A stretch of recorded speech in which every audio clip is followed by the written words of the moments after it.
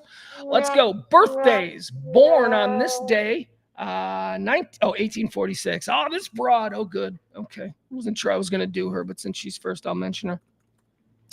Born on this day in the great state of Kansas, 1846, Carrie Nation. Do you guys know who Carrie Nation is? I mean, maybe you've heard the name. I think Carrie Nation is one of those historical figures from America that people hear because she's referenced a lot in movies. And, what are you, Carrie Nation? Stuff like that. Oh, we got a real Carrie Nation over here. That kind of stuff. Carrie Nation was a crazy lady. She was the hatchet granny. Carrie Nation was an abolition, not an abolitionist. She was a, what do they call it? Teetotaler. Didn't want the alcohol. Carrie Nation grew up in rural frontier Kansas. And Carrie Nation grew to realize, she's a very religious, very devout woman. She grew to realize that all the problems in her town, especially the problems that were happening to the women of the West, the women of Kansas, and the children of Kansas, all of these problems were not entirely, but largely due to the fact that every single man was a raging alcoholic back in like 1880. Every single man was like, I'm going to drink a bottle of whiskey every night and then go home and beat my wife. That was what Carrie Nation saw as the great sin of the frontier. So she took matters into her own hands. She got a whole bunch of crazy ladies, and they went with hatchets and bats and all kinds of things and grannies. And they would burst into saloons when they were, like in the whatever the 1885 equivalent of Sunday football.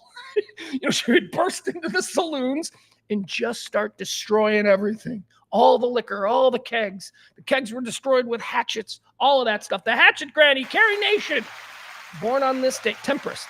She was a temperist. Born on this day in 1846. Crazy-ass Carrie Nation. Born on this day in 1914, cuckoo, Joe DiMaggio. Nation turns its lonely eye to you. Joe DiMaggio, baseball player, New York Yankee. The Yankee Clipper. Joe DiMaggio, a man who, my mom will tell you, stepped on her toes when they were dancing. Something like that. It's funny. When you're a kid, you find yourself in a lot of rooms with adults. And I think that the common assumption among the adults is that he's just a kid. He doesn't know what's going on. So I listen to a lot of adult conversations. And there was a story I remember about my mom being out with Joe DiMaggio. Yeah. And you've heard stories. I've told my mom was a hot single woman. My mom was a hot single mom back in like the 70s. And apparently, as the story goes, my mom had something wrong with her foot. She had like stubbed her toe really badly or something. And she's dancing with DiMaggio, and DiMaggio just starts grinding into her feet. And my mom is trying to be nice and not be like, ah! I don't know. Mom's in the chat room. She could probably tell you more on that. Something like that. Something like that. You know, these things you hear when you're like 8 years old and you're like, okay, I'm going to put that in the back of my mind because I don't know what it's all about now, but when I'm 30, I might want to reinvestigate that story. All right, let's keep going. Born on this day, Joe DiMaggio, 1914. Born on this day in 1960, as we mentioned, John F. Kennedy Jr. You know, little John F. Kennedy. Hey, Byron and Barney think he's still alive. Yeah. I'm kidding. I do not believe. I shouldn't say that. I would be very disappointed to learn if Byron or Barney actually believe that JFK Jr. is that guy that goes around to Q rallies. I don't believe they do. I think they are intelligent, angry men. That's how I would describe them. And many of us are angry men. So I'm sorry. I didn't mean to besmirch you. But you guys do, don't you? Come on. There's some part of Byron and Barney in the chat room right now where are like, look, I don't think he's still alive, but we don't know. You know, like, is there a part of them that is doing that right now? I don't know, we'll see. Born on this day in 1960, JFK Jr. Born on this day in 1971. Take a moment here. Let's talk about this girl. This girl's awesome. I love this chick. I mean, and not like, no, go, how do I say it? I just have such admiration for this woman. Considering, you know, what she was when she first became somebody that I knew, you know, an actress, the first time I saw her, to the way her career has gone, to what she has had to deal with. She's really, really a strong and cool ass woman. And I don't know, a lot of people like to call Molly Ringwald the princess of Gen X, but she might be our queen. Christina Applegate has a birthday today. Kelly Bundy, Christina Applegate. What is it about Christina Applegate that impresses me so much? 20 years ago, she had a double mastectomy and almost died of cancer. I mean, it was a very big story. She went through a lot her career. The reason she didn't just do everything else is because she's had serious health problems. And then she fights back and she gets healthy and she has that resurgence where all of a sudden now we're seeing Christina Applegate and things. And isn't this wonderful because she beat breast cancer? And then she gets that Dead to Me show, which is such a good show. And then that show starts to take off and they have to table it. Why? Because she's diagnosed with multiple sclerosis. And now she's fighting through that. And she's showing up at, did you remember, I think it was last year, when Christina Applegate came out at one of the, I think it might have been the Emmy Awards, to like give a speech about something. And she was, remember, it was like she was in a walker and she's an incredible woman who is dealing with stuff that God forbid any of us should have to deal with. Our prayers go to the beautiful Christina Applegate, her birthday on this day, 1971. Born on this day in 1976, how about Donovan McNabb? Donovan McNabb. I had a great moment with Donovan McNabb once. My former partner, the late, great Kelly Moore, she used to date football players and stuff. Hockey players, football players, whatever. She was a chick and she was like, he's a pro athlete. I'll date him. Why not? Yeah, I'll have a story to tell. Anyway, she had one pretty serious relationship with a guy that lasted almost a year. I think it actually lasted over a year. Yeah, because there were 2 training camps where we were like, is he going to get cut? It'll be uncool if your boyfriend gets cut. Anyway, he never got cut. Point is this. So I'm out with one of Kelly's boyfriends. Me and some of my buddies would go out with Kelly's boyfriend. You know, Kelly had kids, but we go out. So we were all a group of friends. So we're out at this club, and I was out on this particular night with Kelly's boyfriend, who was Tyson Walter, his buddy Kurt Vollers, who was another NFL player, and Jules Jones, who was had a brief period of time as a running back for the Chicago, Chicago too, but the Cowboys. I was a big fan of Jules Jones from Notre Dame, so I was like, man, that's cool. Anyway, so they take us out to this bar in Dallas, one of the bar I normally go to, but apparently it's one of them NFL bars, and a whole bunch of NFL players were in town from other teams for some kind of agency. There's an agency based in Dallas, and like they brought in all of their people. So anyway, we went to this party at this club that had all these pro athletes, and I'm with, again, a couple of like third string on the depth chart linemen and Jules Jones, but whatever, fly on the wall. I'm watching this. This is fun. We sit at a table with a number of players. I don't even remember who some of them were at this point. Joey Galloway was one of them. I remember he was there. But the primary player that was there was Donovan McNabb, our birthday player. And Donovan is sitting there. And Kurt Vollers and I start talking, or somebody who started talking about, the dominance of like private school, high school football over, regular school, high school football. It is a stupid thing. Anyway, Donovan McNabb played at Mount Carmel in Chicago. Donovan McNabb is a South Side of Chicago kid. And I covered him when he was in high school. One of my first jobs for ESPN 1000 in Chicago was interviewing all of these like top Illinois high school football players, like the top 3 for player of the year. And Donovan McNabb was one of them. And I sat down and I wondered, would this kid remember me as like a guy that interviewed when he was 17? And he did. And I was so proud because at this point, Donovan McNabb was Donovan McNabb. And I'm like, he remembers me. He was nice. He was like, oh man, it's good to see you again. And I'm like, well, I've been following you. And he laughed. He was like, Anyway, Donovan McNabb's a really nice kid. And he was a nice kid when I interviewed him in like 1992 or something. It had to have been 93, 94, I think so. That's when he was in high school. Anyway, it doesn't matter. It was before it was. I do remember this about the conversation with Donovan McNabb. I was teasing him. This is when he was in high school, not the one when he was later in life. But when he was a kid in high school, and I remember there was a chance he was thinking about going to Notre Dame. And I'm a big Notre Dame fan, and I was like, and it was between Notre Dame and Syracuse, right? I think there was another school in there. He ended up choosing Syracuse. And I was like, damn, I really wanted Donovan McNabb. It sounded like a perfect name for the Irish. McNabb. Doesn't get better than that.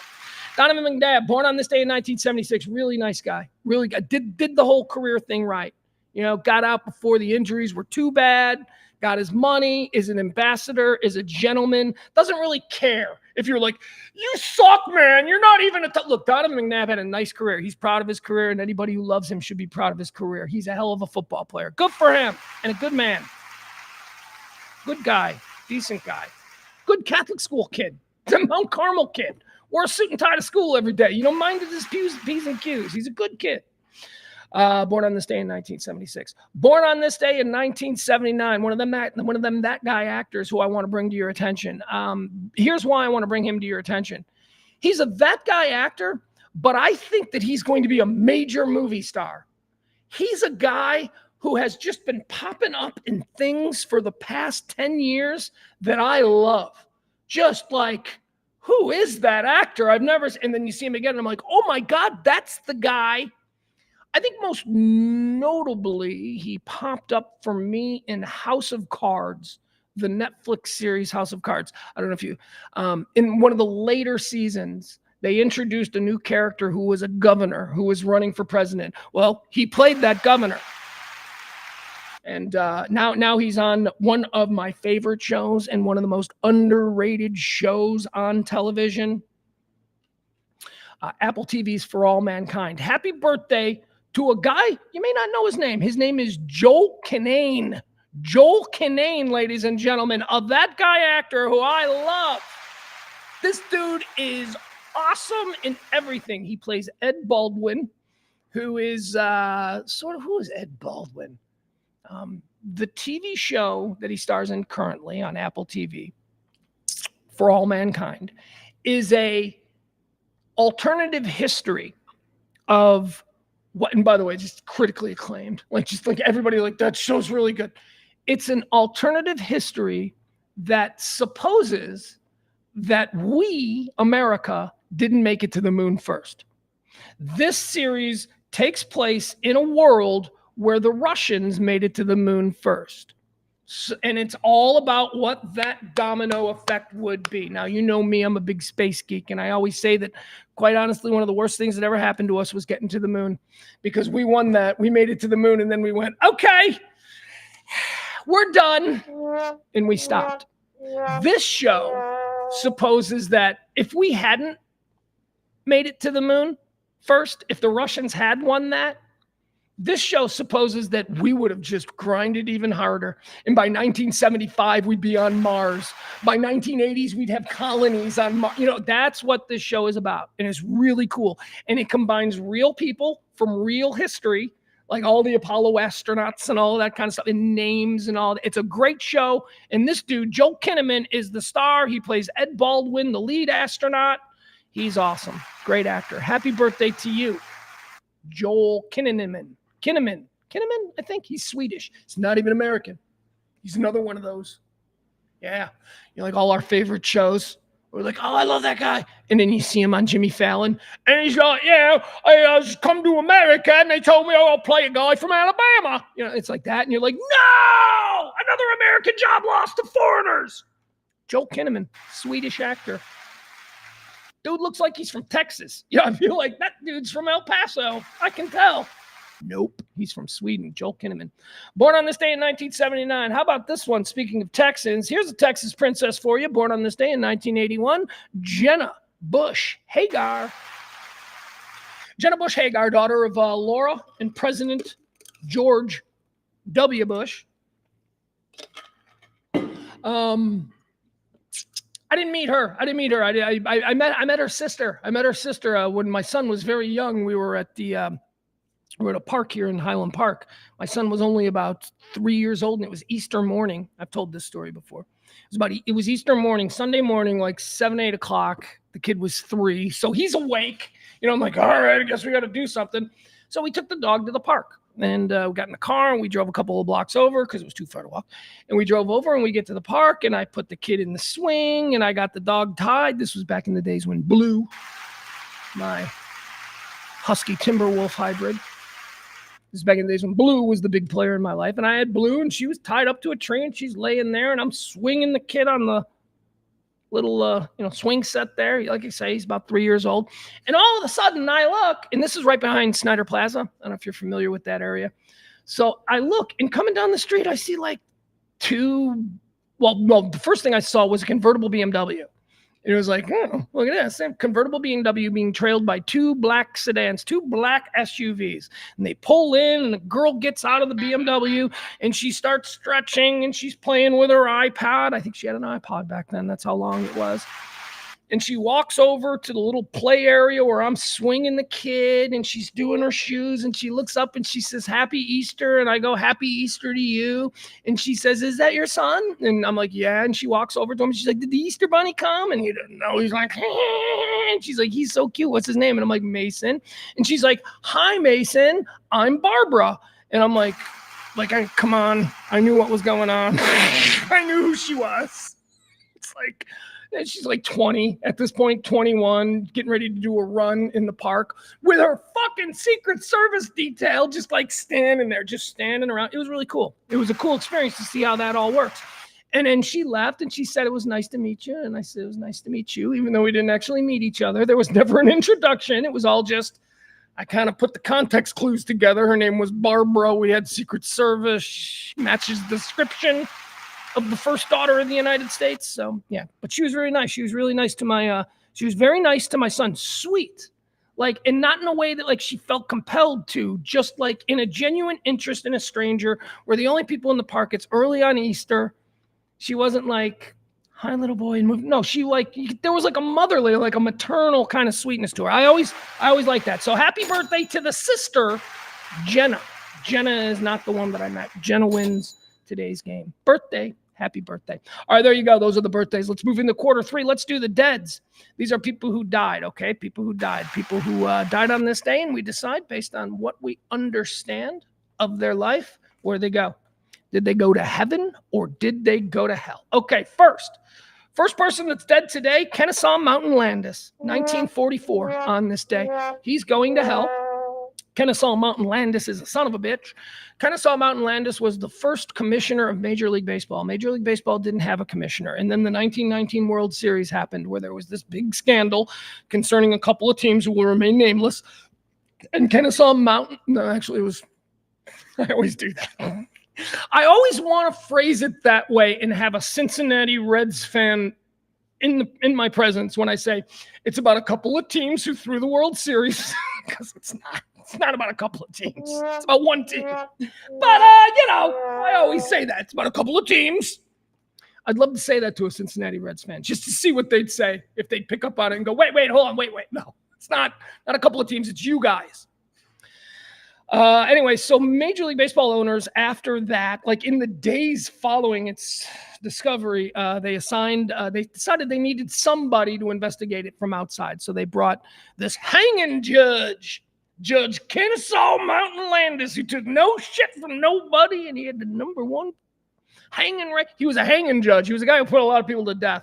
And they thought that was great. So he came in, and apparently he didn't even really understand baseball, or at least understand what baseball was, because he came from a community where baseball wasn't really that big. He came from like the deep South where they didn't even have a team. It wasn't like a whole thing. So he just, with a hand, just went, everybody's gone for life. And he just didn't even investigate. He didn't look at the merits of all of the charges. There were 10 names, and he said, okay, all of them are gone forever.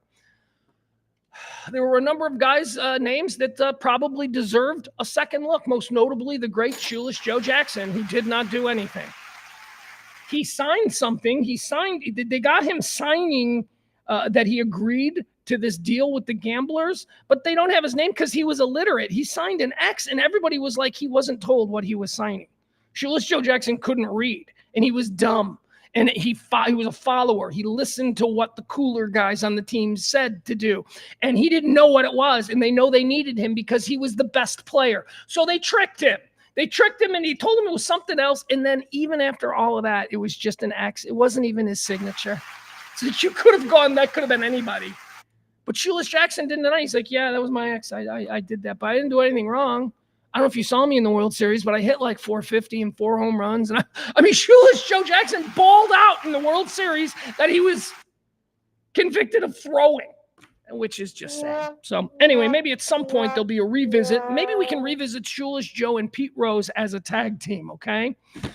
Kennesaw Mountain Landis died on this day, and he goes straight to hell, right? Dead on this day in 1981, Jack Albertson. Jack Albertson was the Man from Chico and the Man. He was an old racist white man who was forced to hire a Mexican kid.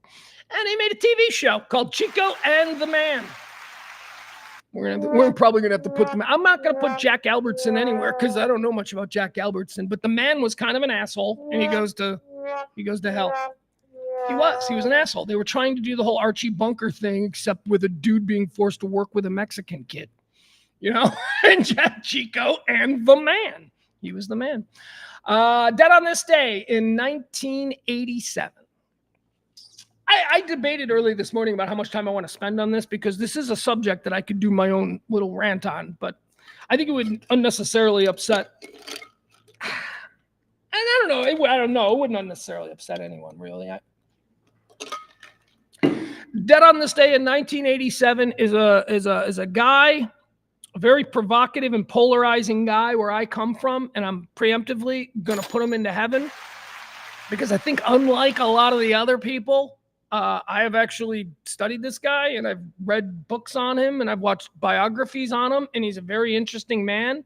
He's actually one of them dudes when you look at like all the shit that he did.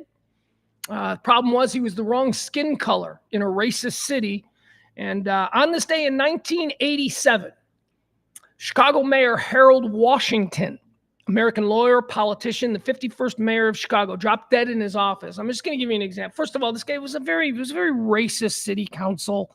And Harold Washington, it's funny because growing up, when the whole Harold Washington thing was going on, we didn't have Wikipedia biographies. We didn't know what people actually did. We couldn't, So this black guy is suddenly getting to be the mayor of Chicago. And I don't understand why all the white people in my family are so upset about it.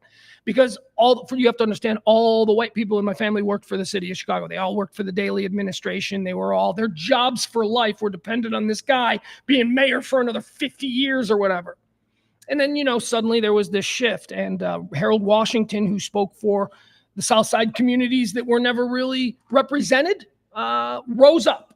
He was able to break away from the vaunted daily political machine, create his own machine on the South Side using low-income minority, a cross-section of all the minorities, and he was swept into office, and it wasn't even close. I don't even know if people remember what the Harold Washington, he was unanimously elected and reelected, and he was very popular, except in the old established white communities where there were just, he's a criminal, he's a con man. Like there's this crazy story about one of the worst things about Harold Washington was that he was he's a criminal. I mean, he went to jail. The guy's been in jail. Like that's what, like I remember my grandpa saying stuff like that. So what did he go to jail for? He went to jail for accidentally misfiling his taxes. Okay, so they accused him of not filing taxes for 19 years, and that was like they could only prove like 4, and then that was knocked down to like a misdemeanor and not a big deal. But then there was one thing where he misfiled something, and they went after him for it. They said that's tax fraud. And he was at this time an incredibly powerful black man in the Illinois state legislature who really irritated the mayor of Chicago, Richard Daley. This is like the 1970s. So the mayor of Chicago called the Cook County board and said, look, let's bring charges against this guy. I know it's small. Never in the history of this fraud, this character fraud, has anyone ever gone to jail before? Or in the history of this fraud, has anyone ever been taken to criminal court for it? This is a civil thing, and there's right there, a $380 fine is all it takes. But for the same charge, Harold Washington in the 1970s was sent to prison by a trumped-up Daley administration charge. Why? Because Daley saw what was happening. Daley saw he was coming. As far back as the mid-1970s, Daley tried to destroy this guy. Those are the facts, folks. I mean, I don't know. My mom might be mad. My mom might be listening. Go, I didn't know any. It's all true. Daley's machine tried to ruin Harold Washington. And then when he died, it didn't even stop there. It didn't even stop in death. He dropped dead, shockingly. He dropped dead in his office, working the mayor's office, of a heart attack. He weighed 300 pounds. He was a big fat black man with hypertension and all kinds of well-documented health problems. It's not a big mystery that he dropped dead of a heart attack. Immediately following it, every white person in Chicago, he was cocaine. He was doing cocaine right there on the desk. It was all over. Yeah, the paramedics showed up and they said that there was cocaine everywhere. Cocaine. He was found with cocaine. The doctors at Northwestern Hospital, they pulled out a gigantic bag, a duffel bag filled with cocaine from his pocket. He was found in women's underwear. Was the next thing that and I was like 17 years old when he died. I remember I was in high school, and I'm hearing these things and I'm going, fuck. And at the time, it was all very believable because that was the brand. That was the brand that I was exposed to in an incredibly segregated political city. I only heard what the white people wanted me to know about Harold Washington. Harold Washington was a great man. He was a great man, objectively a great man, smart, came from a good family, came from a real good, dude was educated in a private boarding school, okay? People don't think that when they think of Harold Washington. They just think, oh, he's a gangbanging black guy criminal from the South Side. No, he's a fucking Northwestern law school grad, first in his class, Roosevelt University undergrad. Come on. It's about time the city of Chicago starts re-examining who Harold Washington was. He's got the library. He's got the world's coolest library. The Harold Washington Library is awesome. He needs something else. He was a good man who people were really cruel to. There you go. Putting him in heaven. Harold Washington, mayor of Chicago. Died on this day in 1987. Dead on this day in 2016. Can't say the same for him. Fidel Castro. We're going to put him in hell. Communist son of a bitch. We're going to put him in hell. All right, that's going to do it for the deads. Folks, how'd we do? The first 3 quarters are already done. We are ripping through this day. All right, let's jump into the chat room. Let's see how many of you people want to yell at me about stuff I've just said.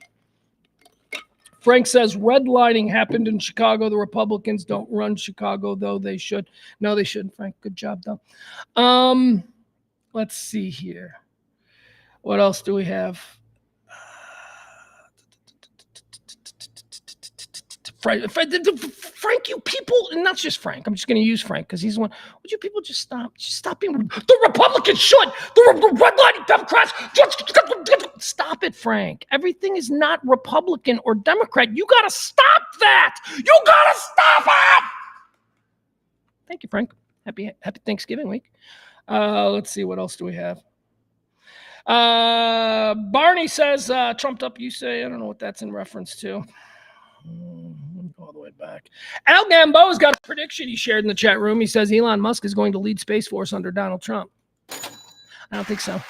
It's not quite like that. See, because Space Force isn't really a made-up thing. Space Force is a real military thing that's been around forever. It just got rebranded as Space Force. It was strategic defense something for years and years. So you can't just take a guy, and there's not a secretary position. There's not like a cabinet position for Space Force. Although, Al, you know what? He could just make one up. He absolutely could. I mean, you know me, everything's a construct. If Trump wants to say, I am going to add another seat at the cabinet for the Secretary of Space Force, I think there's already a general in the Pentagon who's in charge of, all of that stuff, who has been for a while, but who knows? Who knows? What else do we have here? Barney says, why did I think Jenna and Barbara were twins? Talking about the Bush twins. Barney, I know. I did too, right? Like, we're not crazy for that. I thought they're not. They're not, though, right? They're not, but we think they are. Was there a people maggot, the Bush twin? Is that something? I don't know. Are they twins? I'm not sure. Frank Smith, I'm still waiting for Thomas Massey or Ron Paul for ATF. And Frank, what the? Shut up about politics! You're waiting? Really? That's like something that you're really concerned about? How about be concerned about who's running your neighborhood school board? Focus on that. No, don't, actually, because you'll fuck it up, Frank. You'll get in there and you'll do crazy shit. So you know what? Yeah, maybe it's best for people like Frank to be focused on the ATF. Oh, my God. Who's this? Egg shortage at some supermarkets nationwide. And they have the sexiest woman talking about this egg shortage. Hold on. Let me show you. Okay. I need to not be distracted. She looks like she'd do karate in a Quentin Tarantino movie. It's like she's got straight black hair and she looks like she's Asian, but also like her dad was like a soldier. So she's got that hybrid thing and she's wearing like a black sleeveless where you see she looks great. She's real exotic and gorgeous. She's like talking about eggs, like eggs on supermarket shelves. Never saw her before. That's another thing I wanted to mention. I talk a lot about where I get my news from and how I don't trust any of the mainstream media, main cable operators, MSNBC, screw them, crazy liberals, Fox News, screw them, crazy, just liars. They just make shit up for whatever. Hey, stay tuned. We're going to tell you something crazy. That's Fox. And then you got CNN, which they are so feckless and gutless, and they are so completely trying to play both sides. It's fucking gross. So I don't like any of those. Spent a lot of time watching Sky News. I got a lot of stupid British news in my head. Like, did you know there was a shooting in London yesterday where an 8-year-old girl got killed and the whole city is freaking out about it?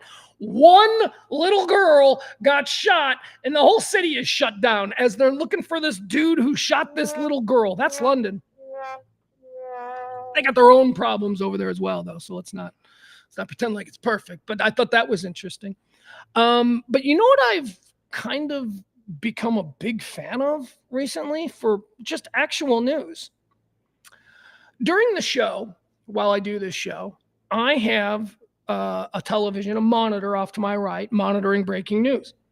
I didn't want to have it on CNN or any of those because I didn't want to be distracted by nonsense. But what I found was there is a 24-hour live streaming channel on YouTube, NBC News Now. NBC News Now. It's incredible. What do we got? We got NBC News Now. Okay, so we're in a commercial. It's incredible. Why is it incredible? Because it's just news. It's just news. It's just a person going, here's the next story, and this is happening elsewhere in the Ukraine. And then it's another story. And it's just one story after another. You know what it's not? Hey, let's have a whole panel of a bunch of know-nothing assholes scream about it. It's really refreshing. It is journalism the way it's supposed to be done. Who? What? When? Where? And why? All right, not how. That's who, what, when, where, and why. Those are the only rules you need for telling a story about news. Now, if you're attempting to inform people who, what, when, where, and why, that's it. That's it. Nobody except NBC News Now seems to follow that formula anyway. Anyway, I love it. It's great. If you just need, like, if you have a TV in your house that you just like to have news on for breaking news, you don't want to be distracted by nonsense and have your brain polluted by people saying stupid things that make sense to you. That's the real problem that I have. I have found myself in situations where people have said fucking stupid shit on TV, and I've been like, that kind of makes sense. I can see how. And then I got to reinvestigate. And I'm like, no, wait a second. That doesn't make sense. Hold on. Let's really think about what he just said there. NBC News Now doesn't do that. So anyway, I like that. I'm liking it. It's not MSNBC, okay? It's not like no, it's just people you never saw before, just news people just doing top stories, headline, with none of this long form breakdown. I mean, they go to reporters and stuff. Don't get me wrong. Like, they have reporters live on the scene from, all that, but it's not.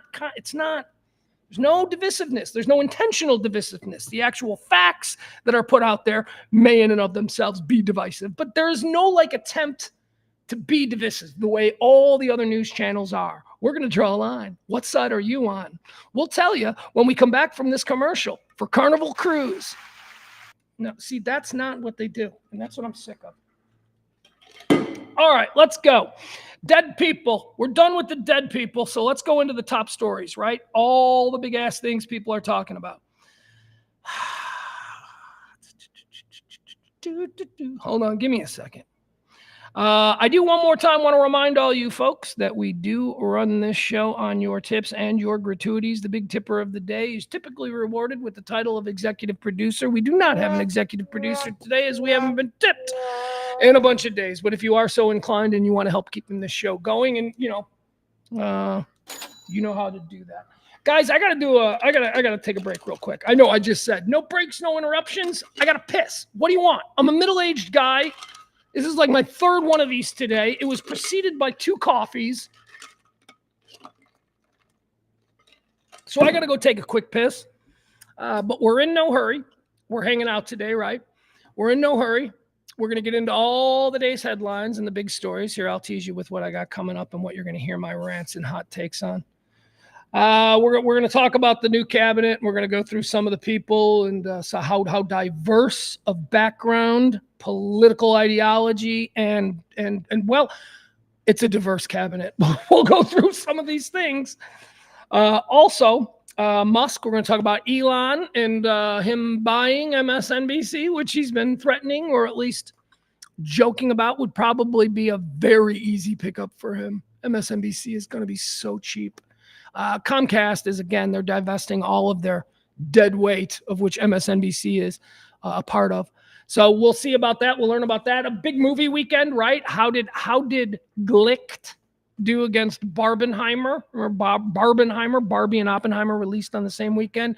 Who was the big winner there? We had a repeat of that this weekend with Wicked and Gladiator 2 opening at the same time, and they're calling it Glicked. We've been Glicked this weekend. We'll talk about that. Conor McGregor news, Joe Rogan news. What else do we have here? Oh, I want to get into this. These parents. We've got some parents who are protesting up in New Hampshire.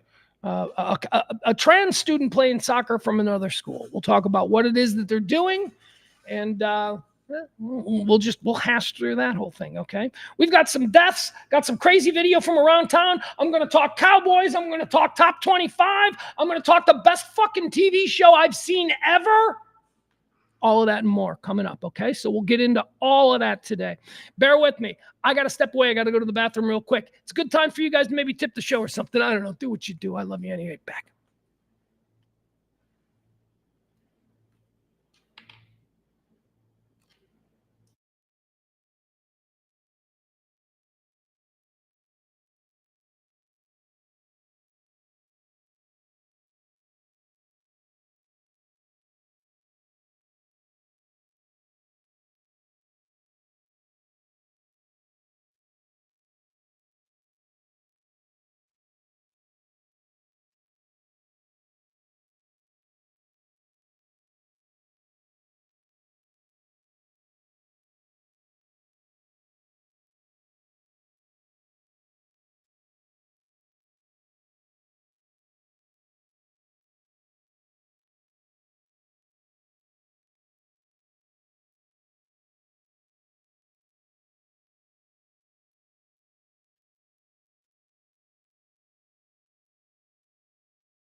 All right. Thank you. Appreciate that.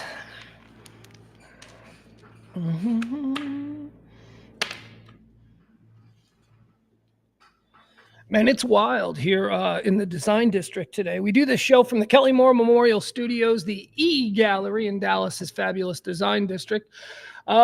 It's dead. There's like tumbleweeds. It's like there's nobody. There's nobody in the design district right now. Why?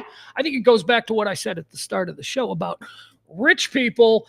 They're done. Thanksgiving started last Thursday. They take a whole week and a half for Thanksgiving, rich people. In this area, which is usually filled with rich people, a bunch of ladies and fancy coats and their drivers opening doors for them as they buy their artworks or their expensive couches and their incredible floors, all of that stuff. All of that stuff is there. There's nothing going on out there. Well, I'm gonna need to freshen my soda. How you guys doing? Mikey D says, my friend gets to go to the Bush residence. Physical therapist for W. Says he's a really nice person. That is awesome. Now that is cool, Mike. Yeah. Yeah, man, that is everybody. Every single person says the same thing about W. He's awesome. Everybody. They say the same thing about Clinton, though, so be careful. They also say the same thing about Obama. But those three guys, man, they somehow, and maybe that's how you get to be such a successful politician. Maybe that's an X factor, where you just have to have this ability to make the people who are in front of you feel special, feel seen. I hate to sound like, I feel seen, but, a lot of times you meet people and you're looking past them. How many times have you been introduced to somebody and within 30 seconds, you have no idea what their name is? They're like, wait, what was his name? Now, what's that caused by? That's caused by our own anxiety and insecurities. It is. I know we don't want to think about it that way, but why is it that we meet, let's say, Jim? We're introduced. Pugs, this is Jim. Jim Pugs. Hi, Jim. How are you? And then you turn. In like 30 seconds, I'll be like, excuse me, I'm so sorry. What was it? Was it G? And, you got to ask him the name again. It's our own. That's an insecure. That's my insecure. You know what? I'm going to talk about it from my standpoint. Okay. I don't want to be accusatory. Some of you people just can't take these kinds of criticisms. I've learned through years of therapy that kind of thing is due to one's own insecurities. What happens in that split second where you're meeting someone for the first time and learning their name? You're probably inside. You're not calm, cool, and collected. Inside, you're going, okay, who's this? I don't know this person. Oh my God, is this person going to like me? Oh my God, are they going to think oh my God, how am I dressed? I don't know this person looks so bad. And that's where you're learning the name, but your mind is going, oh my God, I'm a little bit nervous. I don't know this. That's it. It's just personal. Just get over it. Just when you see you're about to meet somebody for the first time, trust me, I don't forget names anymore. And it's because of this. When you size it up in your head to a split second thing. Oh my God, I'm going to meet somebody. Dial in. You're meeting somebody for the first time. Dial in, remember their name, repeat their name back to them. I did a little example of that. Pugs, this is Jim. You want to meet Jim? Hi, Jim. How are you? Say it back to him. It helps. I used to be terrible with that. But Kelly, my partner Kelly, she can never remember anybody's name. And it's insecurity. You're like, I'm not insecure. Yeah, you are. Everybody is. And don't think that just because you have it that now you're like, oh, I'm an insecure person. Every single one of us. Insecurity is a naturally occurring thing of a human. Humans have insecurities. How do we hide them? How do we overcome them is the big important question.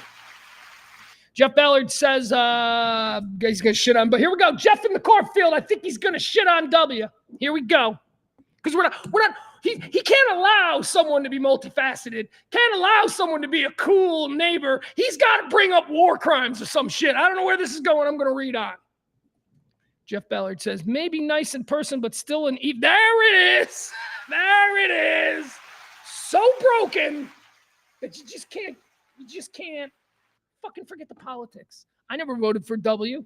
Never voted for him at all. I know a guy who says that, well, actually, I don't. I don't know this guy. I believe it was a story that I heard on the radio.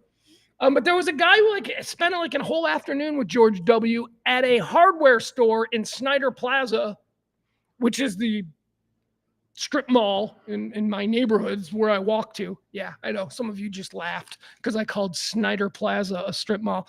But there's a little old-timey hardware store up in there, and apparently George W. is known to putter around there from time to time. So if you go in there, that's George W.'s hardware store, and he'll talk to anybody about anything.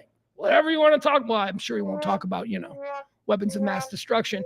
But if you want to talk about how, ceiling fan versus, window unit, he'll have that conversation with you. I'm just tired. Just stop it. Just stop it. Whatever he did with it, I don't care. You know what I care about? I care about how the man is right now when I run into him, when he runs into a stranger. Is he putting positive energy out there? Is he a nice person? Oh, but Pugs, 20 years ago, he put so much negative energy. Oh, stop it. Move on.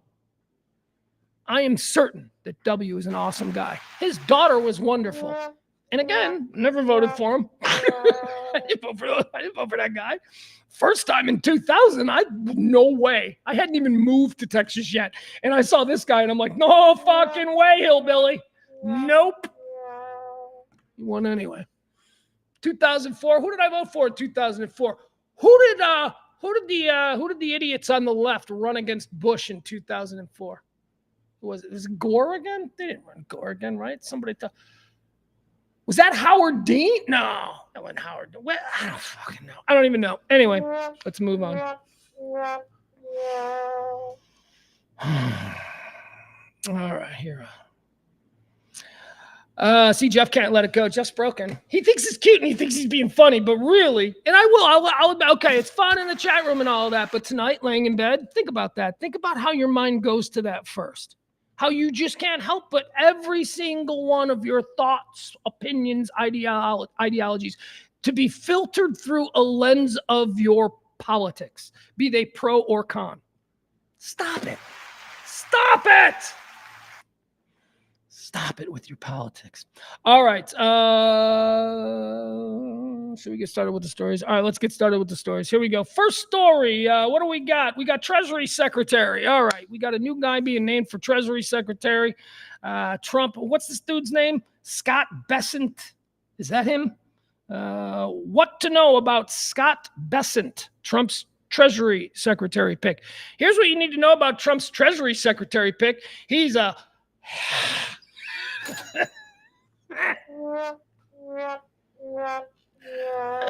He's George Soros' chief financial advisor. Been involved with Soros people for all eternity. He's a liberal. He's a Democrat. And Trump's putting him in charge of the money. Ha ha! Feel had yet? Well, I don't know. You feel had? I'm telling you. He's putting a liberal Democrat who is like tied to the hip of George Soros, a guy who, as best as I can tell, he runs the insurance company with that lizard, right? Isn't that what he does? But apparently George Soros is like the most, if you're like over on the crazy right, but even it's drifted into the middle. Like I've heard this in the middle. He's like the worst person ever. And I'm like, I don't know, whatever. He's an insurance company executive. I tend to believe he probably is the worst person ever, but whatever. So yeah, that's the Treasury Secretary. So we got this guy coming in. Then comes this story. Somebody compiled this. This is the Wall Street Journal today, compiling what they are calling the most diverse cabinet in recent memory. Nothing captures the dramatic ideological transformation of the Republican Party more vividly than President-elect Trump's proposed cabinet. All right, he's got a pro-abortion rights, lifelong liberal Democrat running the Health and Human Services Department in RFK Jr. Yeah, all you guys do is believe, or you line up with him only on the vaccine thing. Wait till you hear what else he believes. Talk radio in America is going to have fun with him. They haven't really delved in. He's a crazy environmentalist. He believes in global warming and all that kind of stuff. But luckily, he'll be at Health and Human Services where he can only bring polio and measles back. He won't actually. We'll see. All right, let's see. That will be funny though. I mean, I'm through the looking glass, right? Because I'm not going to get measles or polio probably. But it will be interesting if in like 5 years from now, it's like, we've seen our first cases of measles. Be like, all right, here we go. All right, so he's got RFK. We know who he is. He's got a pro-union centrist running the Labor Department in Lori Chavez de Rimmer, former Democrat out of Oregon. A pro-union. She's pro-union, and she's running the Labor Department. Imagine saying that on, I don't know, Don Bambinggiano. Who's that guy that does red? Dan Bingigniano.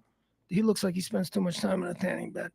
Imagine saying that about a Trump proposed labor secretary 2 months ago.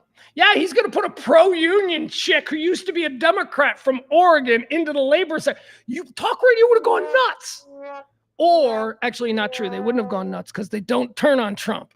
What they would have done is say, this is why he's such a genius. You see, because all along we all knew that union, we're all pro-union actually now. He's crazy. So you got a Democrat, you got a Kennedy, a liberal Kennedy too. He's like a real liberal Kennedy. You got a real liberal Kennedy running Health and Human Services. You got a pro-union Democrat he's putting in there at labor. Okay. He's got a former elected Democrat as Director of National Intelligence, Tulsi Gabbard. I know you guys, you like her because she was on Fox News and shit, but all the other shit she believes, you don't. You goddamn liberal. Have you heard her trans views? Have you heard her LGBTQ? Have you heard all? Oh, you're not going to like any of that. You're not going to like any of that. But that's okay. That's okay. It's very, very. And then, of course, we've got this one, the latest one. Former George Soros chief advisor, who now promises Trumponomics will turn around the country will be running the Treasury Department. Wall Street Journal sums it up why it matters. And it says, lost in the noise of Trump's most controversial picks is the simple, undebatable fact that this might be the most ideologically diverse cabinet of modern times. Not against that. I am not against that. Unless, as I've heard people suggest recently, now that he's president again, and he's not going to run again, he's done. Now that he's here, he doesn't have to worry about, he's going to go back to who he always was, which was New York liberal Trump, who was actually, but you know, a 90s liberal is kind of a modern moderate. So maybe this is going to work out. I'm just saying, man. I know you don't like the man because he seems like kind of a jerk, and you don't want him to have all of these things that come, the accoutrements that come with being president, because it's cool being president, right? And you don't want a guy who you don't like, who's kind of a dick, who you feel is undeserving of that level of honor. You don't want him in the position. I get it. That's fine. Get over it, is what I'll tell you. Just get over it. The president is for me, when I was a little kid, the president was like, it was like Zeus. That ain't what it is anymore, man. It's just a dude. It's a popularity contest with dude who gets to swing his dick for 4 years and then, let the charges fall where they may. Nobody is. I think we've seen the last Roosevelt. I think we've seen the last true statesman leader. It's a popularity contest. A bunch of politicians get to see who gets to win the big chair. It's like a TV reality show now. That's what the presidency is. So don't worry about that. They're going to see him. He represents all he does. No, he doesn't. No, the president of the United States does not represent all Americans anymore. That was a thing before TV, before any kind of electron. People know what Americans are. Americans are in all different kinds of things. Stop it. I'm not freaked out by this cabinet. I think some of them, like Tulsi Gabbard, like I don't like her there, and I would not vote if I was a senator to keep her there. But I do like the idea that he doesn't seem to care that people are different ideologically from him, and he's giving these people a position of power. Tulsi Gabbard should not be approved without a doubt. She won't be. She'll be the Hegseth will go next. He's out, but then Tulsi will go as well because she's not. There's a lot of problems, and the senators aren't gonna. They're not. They're just not. Anyway, point is this: pretty diverse cabinet. Now I wonder, because that was Wall Street Journal.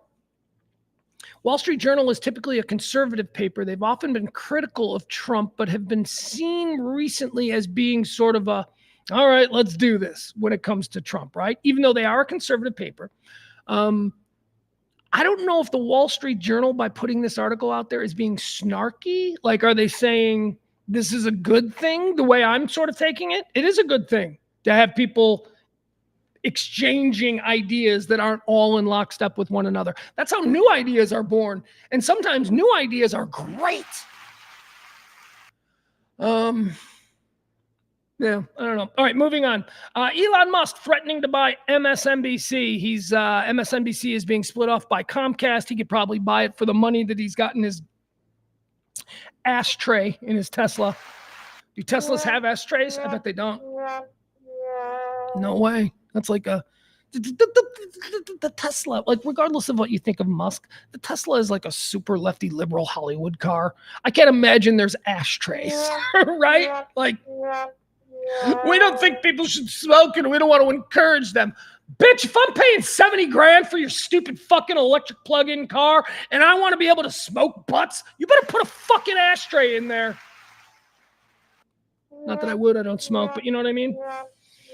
All right, Glicked. Let's get to this. The big weekend box office. A lot of people were looking at this because, the last time anybody ever went to a movie was like 2 years ago with Oppenheimer and Barbie. Hey, guys, maybe spread out the big movies. How about that? How about instead of having two, there's only two, Hollywood is now releasing 2 movies a year that anybody wants to see. And they're releasing them on the exact same day. They've done this twice now. Nobody gives a shit about do you know how much money the theater industry is hemorrhaging? I mean, it just sucks. Theaters suck now. Actually, when you do go to a theater, they are actually a better experience because the theater industry has been like, let's give them reclining chairs and waitresses. That's really nice. I do like that. And that has become sort of the norm of a theater experience. But still, screw you, dude. I've got a 75-inch screen on my wall in my bedroom. I can lay in my underwear in my bed and watch, all of these things that are now popping up direct to video. So, TV home viewing is really the way to go, if you ask me. Anyway, point is this: 2 big movies this weekend: Wicked and Gladiator 2. I can tell you, unlike Barbie and Oppenheimer, I really wanted to see Oppenheimer. I was like, yeah, all right, I want to see that. That looks really good. I wanted to see Oppenheimer. I was intrigued by Barbie just because of the cast. I liked everybody in it. And I'm like, I'll sit through that. But, I'm not like a Barbie guy, right? I wasn't the target. So there was that. I got to be honest with you. Wicked and Gladiator 2, I don't really have any interest in either one of them. I don't.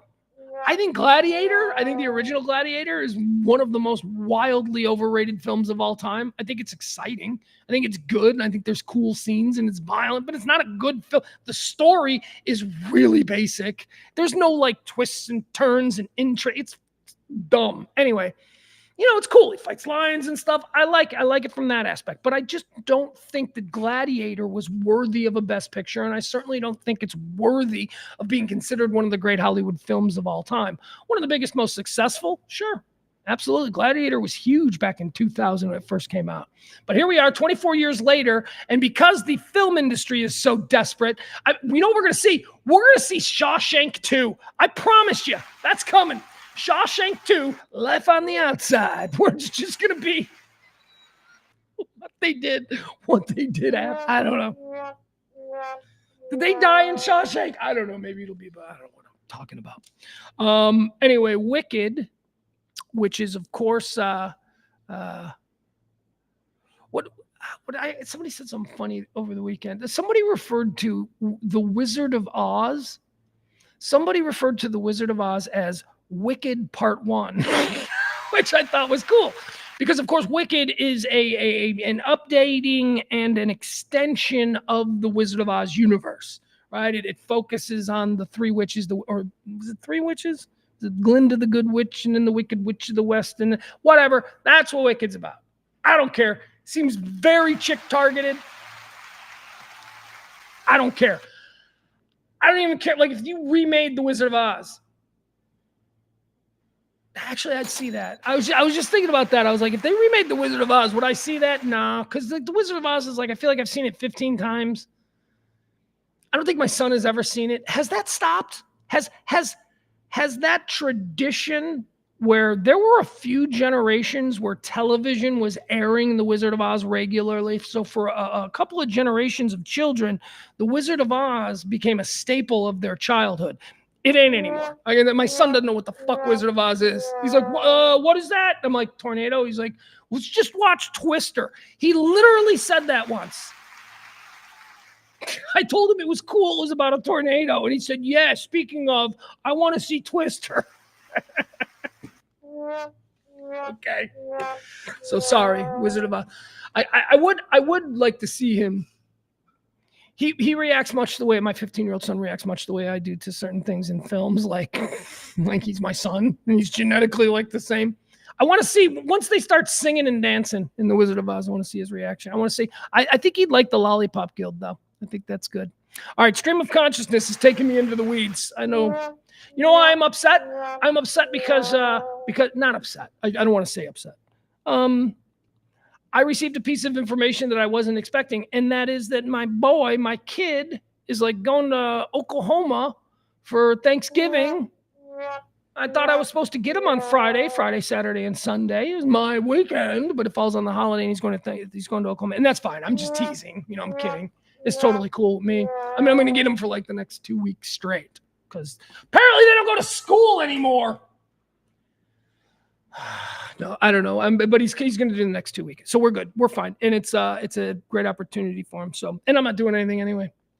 Point is this: we were going to go see Gladiator 2 this weekend. That was going to be the only reason that I was going to see Gladiator 2 because he had some interest in seeing it. He had no interest in seeing Gladiator 1, though. That really upset me.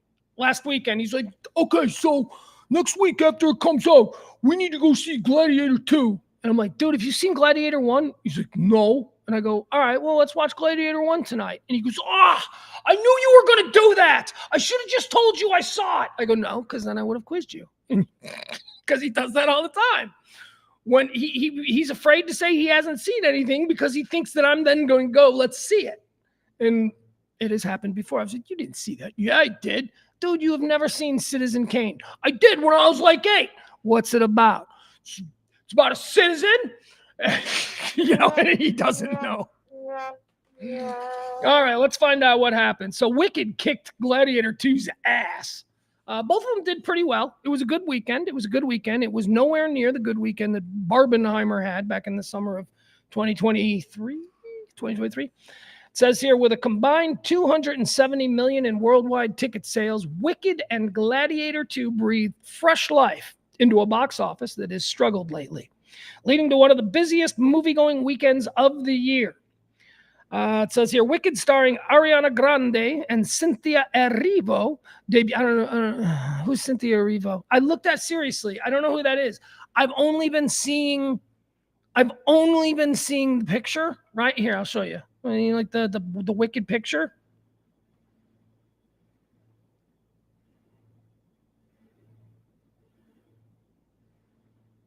Right? So like this is like, I'm like, okay, I know Ariana Grande.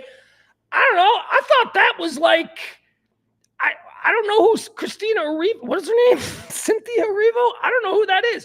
I thought that was like CCH Pounder or some shit. I don't know. She looks like somebody that I've seen before in a lot of movies, but it's not her. It's somebody I've never seen before in any movie.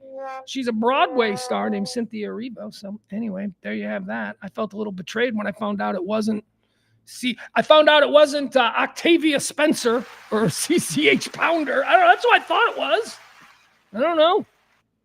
I'm a racist, apparently, because, green makeup. I don't know. With a combined 270 million in worldwide ticket sales, Wicked and Gladiator 2 breathed fresh life into the box office that has struggled lately. Wicked, starring Ariana Grande and Cynthia Erivo, debuted with 114 million domestically and 164.2 million globally for Universal. Let's see here. That made it the third biggest opening weekend of the year, behind only Deadpool, Wolverine, and Inside Out. That's right. That was another one. That was a big one. All right. So look, there were people saying Wicked Gladiator 2 could be the new Barbenheimer.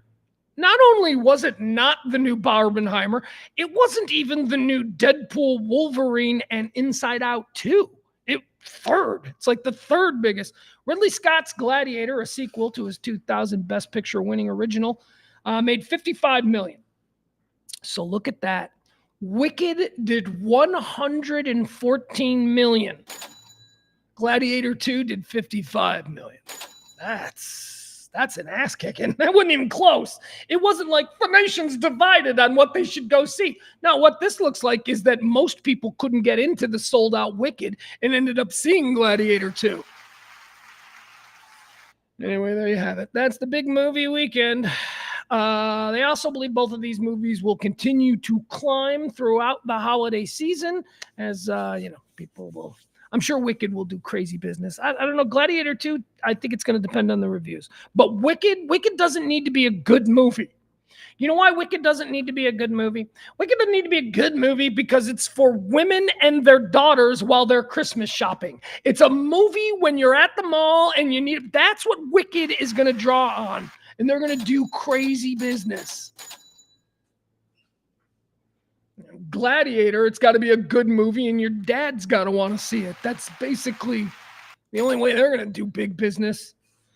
Matt Gaetz is pretty much done with politics. A lot's been written over the weekend. He seems to understand this himself.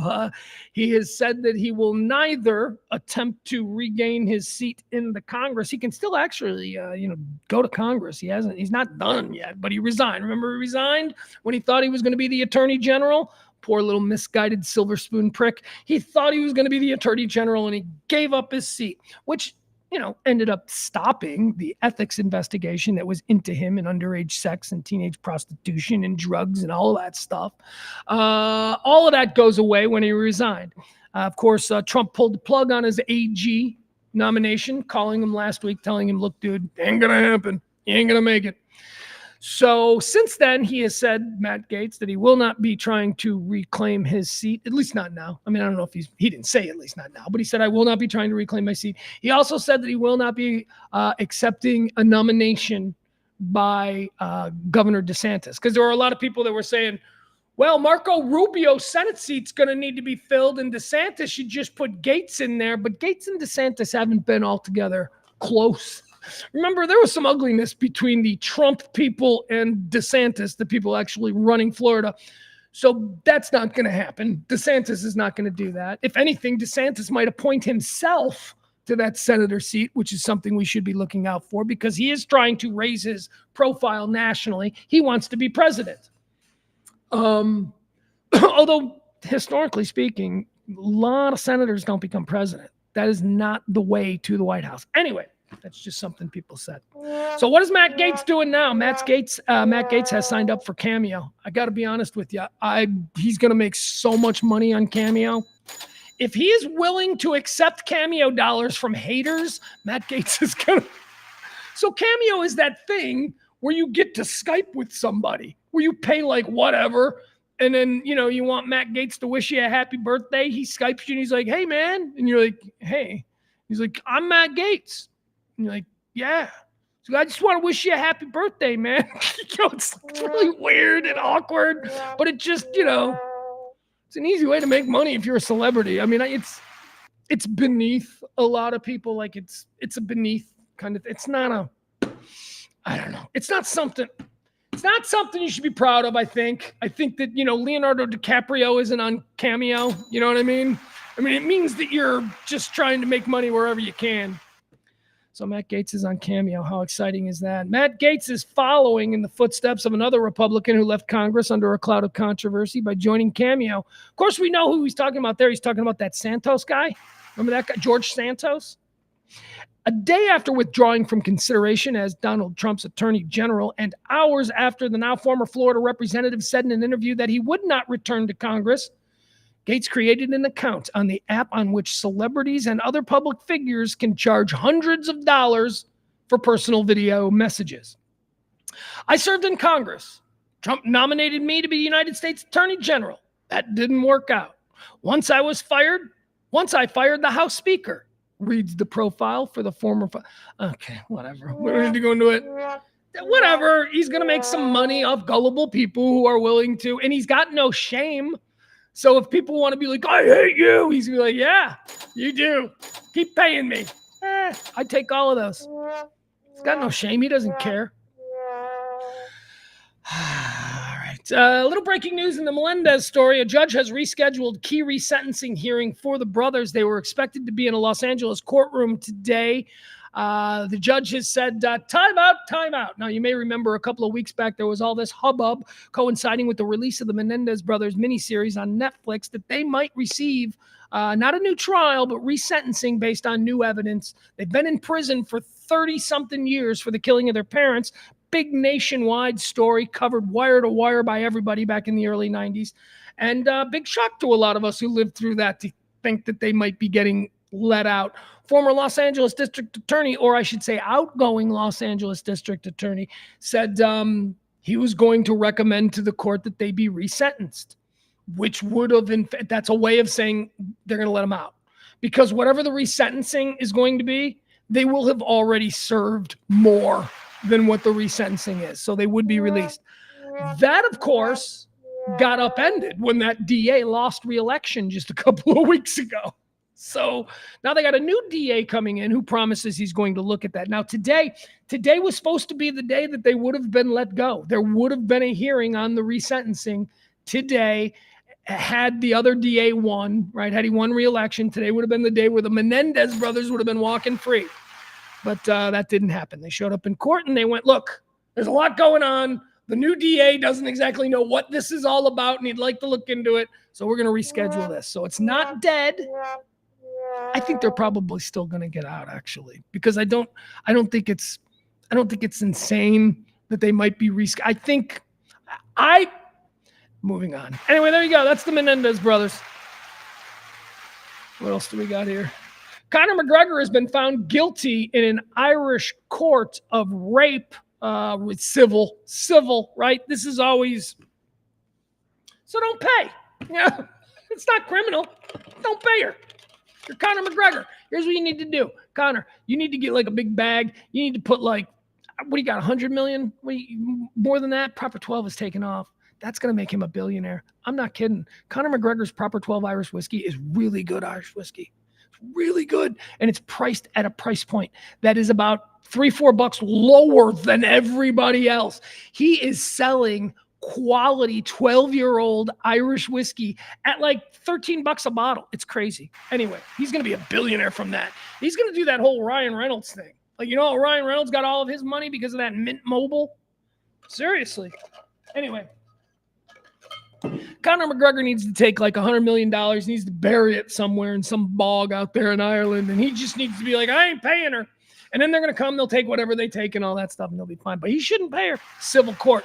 Take me to court. Put me in front of a judge to threaten my freedom if this is true. I hate this. Civil court. And they went, I mean, I think that if you're like suing someone in civil court, a really big question that must be asked is, why isn't this in criminal court? Why are you just asking for money? It sounds like he did something that he should be locked up. Don't you want him to not be allowed to do this to other women? What's the civil court about? Well, I mean, I guess law enforcement didn't find enough cause to actually file criminal charges, but, you know, she got her money. This is also very complicated because I happen to know the kind of person that Conor McGregor is. I don't know Conor McGregor, but I've been watching him since years before he was famous. I knew Conor McGregor before anybody knew his name. You know, back 2004, they were talking about Conor McGregor. I'm probably not that late, but I do remember hearing his name for the first time on one of the Rear Naked radios that me and Richard Hunter used to do, our syndicated MMA radio show from about 15 years ago. So the question is, do I think Conor McGregor got drunk and raped this chick in a hotel? Do I think he did it? I don't know what to think. Do I think it's something that he might do? Yeah, I do. He's an idiot. He's a big, dumb, volatile, I mean, like he's like the nicest guy in the world, and he loves you. And the next minute he's like, I'm a crazy drunken Irishman. I mean, so I mean, I think it's possible. But why? Where are the criminal charges? Why isn't he in jail? Why is he just, he's got to give her? Well, here, I'll give you the story. Let's see how they're calling this here in the UK, because honestly, this didn't really make any wave here. Conor McGregor has been ordered to pay £200,000. What is that, like $350,000? Right? Something like that. £200,000 would be about $350,000 American. I don't know. Somebody in the chat room will fix me, but that's ballpark, I think. Conor McGregor has been found liable of assaulting a woman who accused him of rape in a Dublin hotel 6 years ago.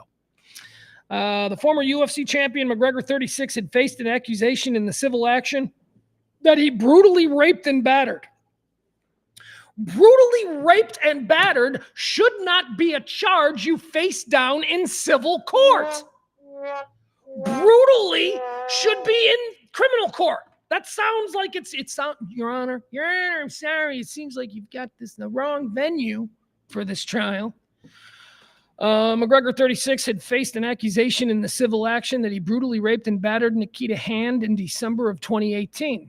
The Irish sports star told the court he had consensual sex with Miss Hand in a penthouse at the Beacon Hotel. Miss Hand, 35, who is also known as Nikita Nilamian, was also suing another man, James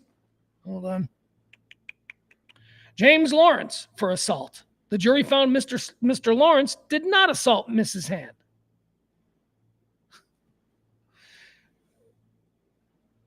Is this the same case? Or did she also in the past bring charges against another guy and didn't win in court? Let me read this carefully. The Irish sports star, McGregor, told the court he'd had consensual sex with Miss Hand. Miss Hand, who is also known as Nikita, she's got an alias, was also suing another man, James Lawrence, for assault. The jury found Mr. Lawrence did not assault Miss Hand.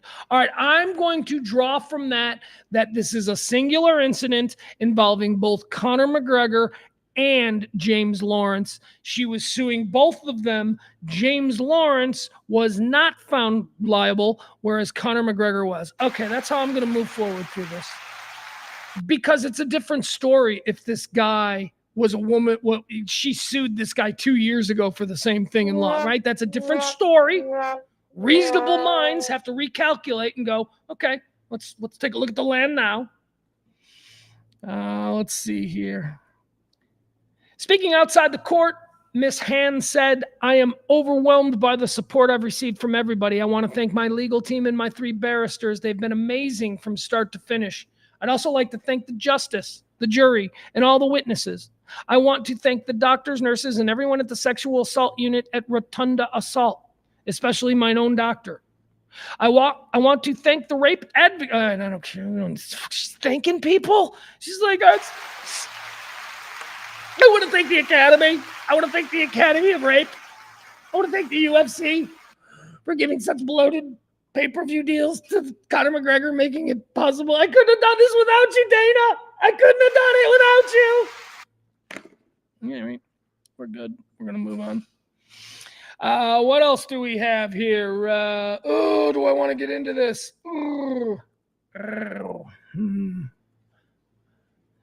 All right.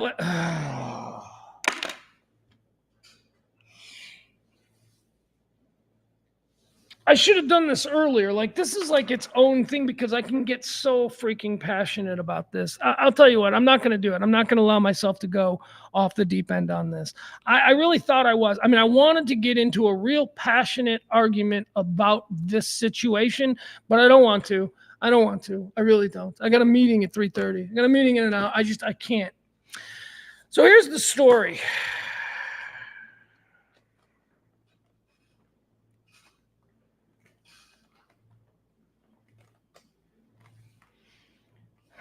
I'm going to do this. I'm going to do this as straight as I can. Okay. Joe Rogan said some things on his podcast that were incredibly stupid. Okay. Poorly informed, seemingly outrageously biased for some reason or another. And he made these comments concerning the Ukrainian people and what's happening there between the Ukrainians and the Russians. Rogan went way pro Putin.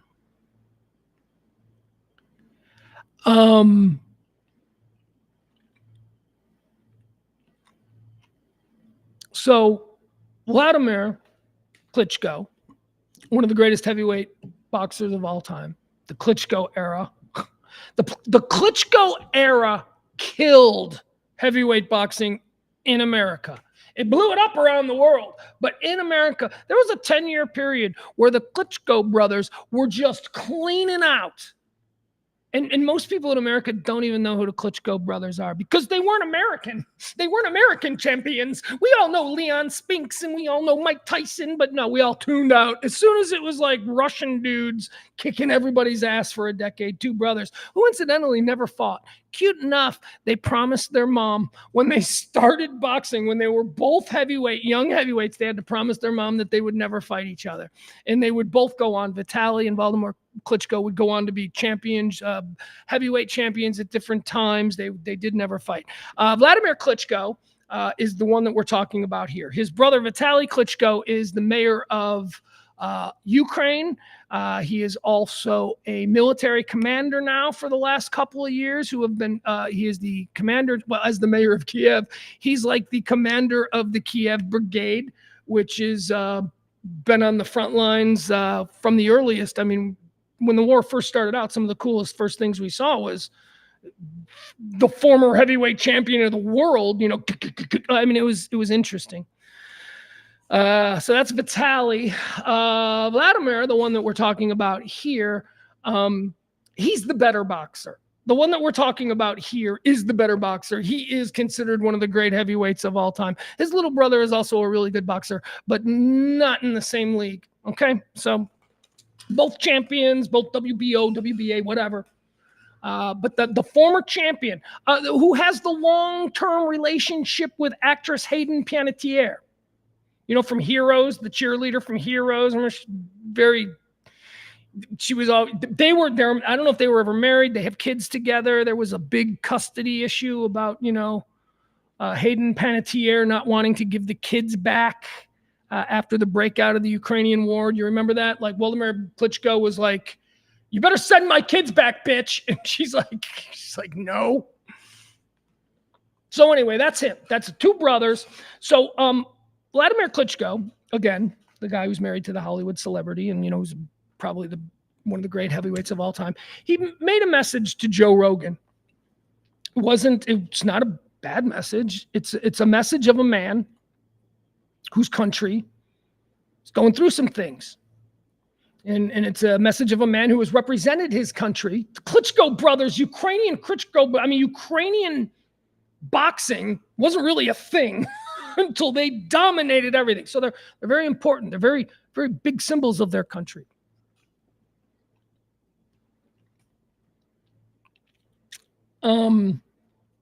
So Vladimir makes this message to Joe Rogan. Well, here, I'll play it for you. Here you go. This is the message from Vladimir Klitschko to Joe Rogan after Joe Rogan said some incredibly stupid things.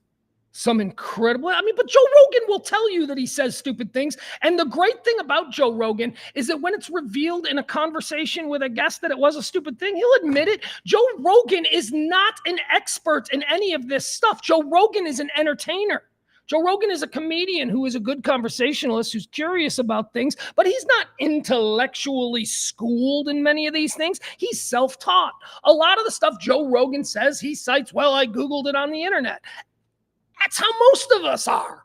The vast majority of us, that's how we go through life. But we should never be given expert status or considered to be somebody whose take on a specific I don't know, geopolitical situation like what's happening in Ukraine should not be given any credibility because he's fucking the guy from Fear Factor who read a bunch of shit on Wikipedia and watched some YouTube videos. He's not an expert. The problem is he's entertaining and I love him and I love his show.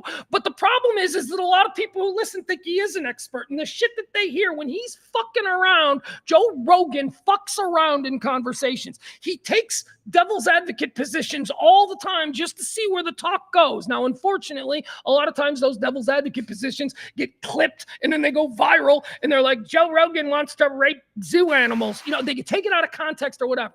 He's a great conversationalist, but he's not a fucking NATO expert. He's not. Stop it. It's why I always say Joe Rogan is who stupid people think is smart. Stop it. He's great. I love his show. Listen, I can't wait. What's the one that I want to hear? There's one that's coming up that it doesn't matter. Anyway. Excuse me. Anyway, here you go. Let's watch this. This is Vladimir Klitschko, brother of Vitaly Klitschko. This is not the mayor of the Ukraine because people in the threads, they're completely confused by all of this. People in the threads are like, he's the mayor of Ukraine. And then other people are like, no, that's the other one. He's a 5-time champion. Yep, that's the one. So here you go. This is what. Here you go. Here's the Klitschko direct message to Joe Rogan after being sent to Ukraine. Some really alarmingly stupid things. Joe Rogan, I listened to your latest podcast. I'm sending you this video to let you know that I disagree. You talk about these American weapons being sent to Ukraine, which you believe will lead to the Third World War. So, let me tell you that you're repeating Russian propaganda. Putin's Russia is in trouble, so they want to scare you and people like you. His war was supposed to last 3 days. It has lasted 3 years, thanks to the heroism and sacrifice of us Ukrainians. So you're using the only weapon that Putin really intends to use, propaganda.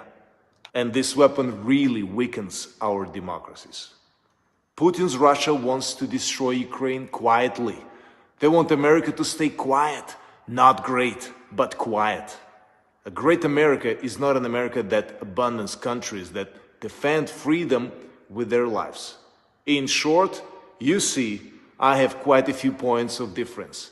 If you invite me on your podcast, we could discuss them like free men. All right, so there you have it. There's Vladimir. I don't know, the W, is it a V or is it Vladimir or Waldemir or what? It's not Vitaly. Vitaly's the easy one.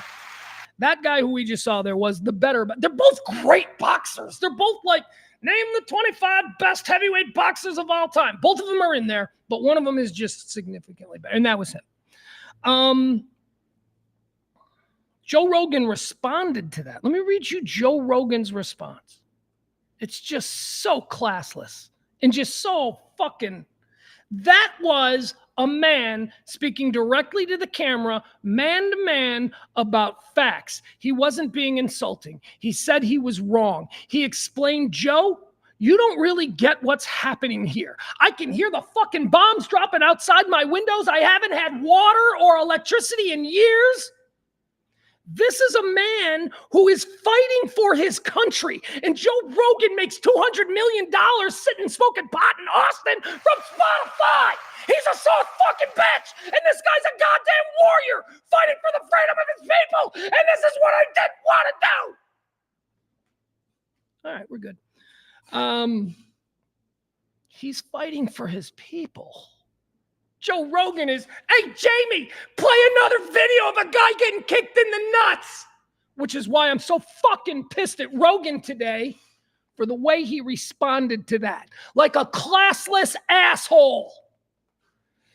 Here's how Rogan responded to that. All right. The X account for Joe Rogan subsequently tweeted in response. By the way, this is very important. The X account for Joe Rogan. Will Joe Rogan have deniability that he wrote that tweet? The tweet I'm about to read you. The response to Klitschko.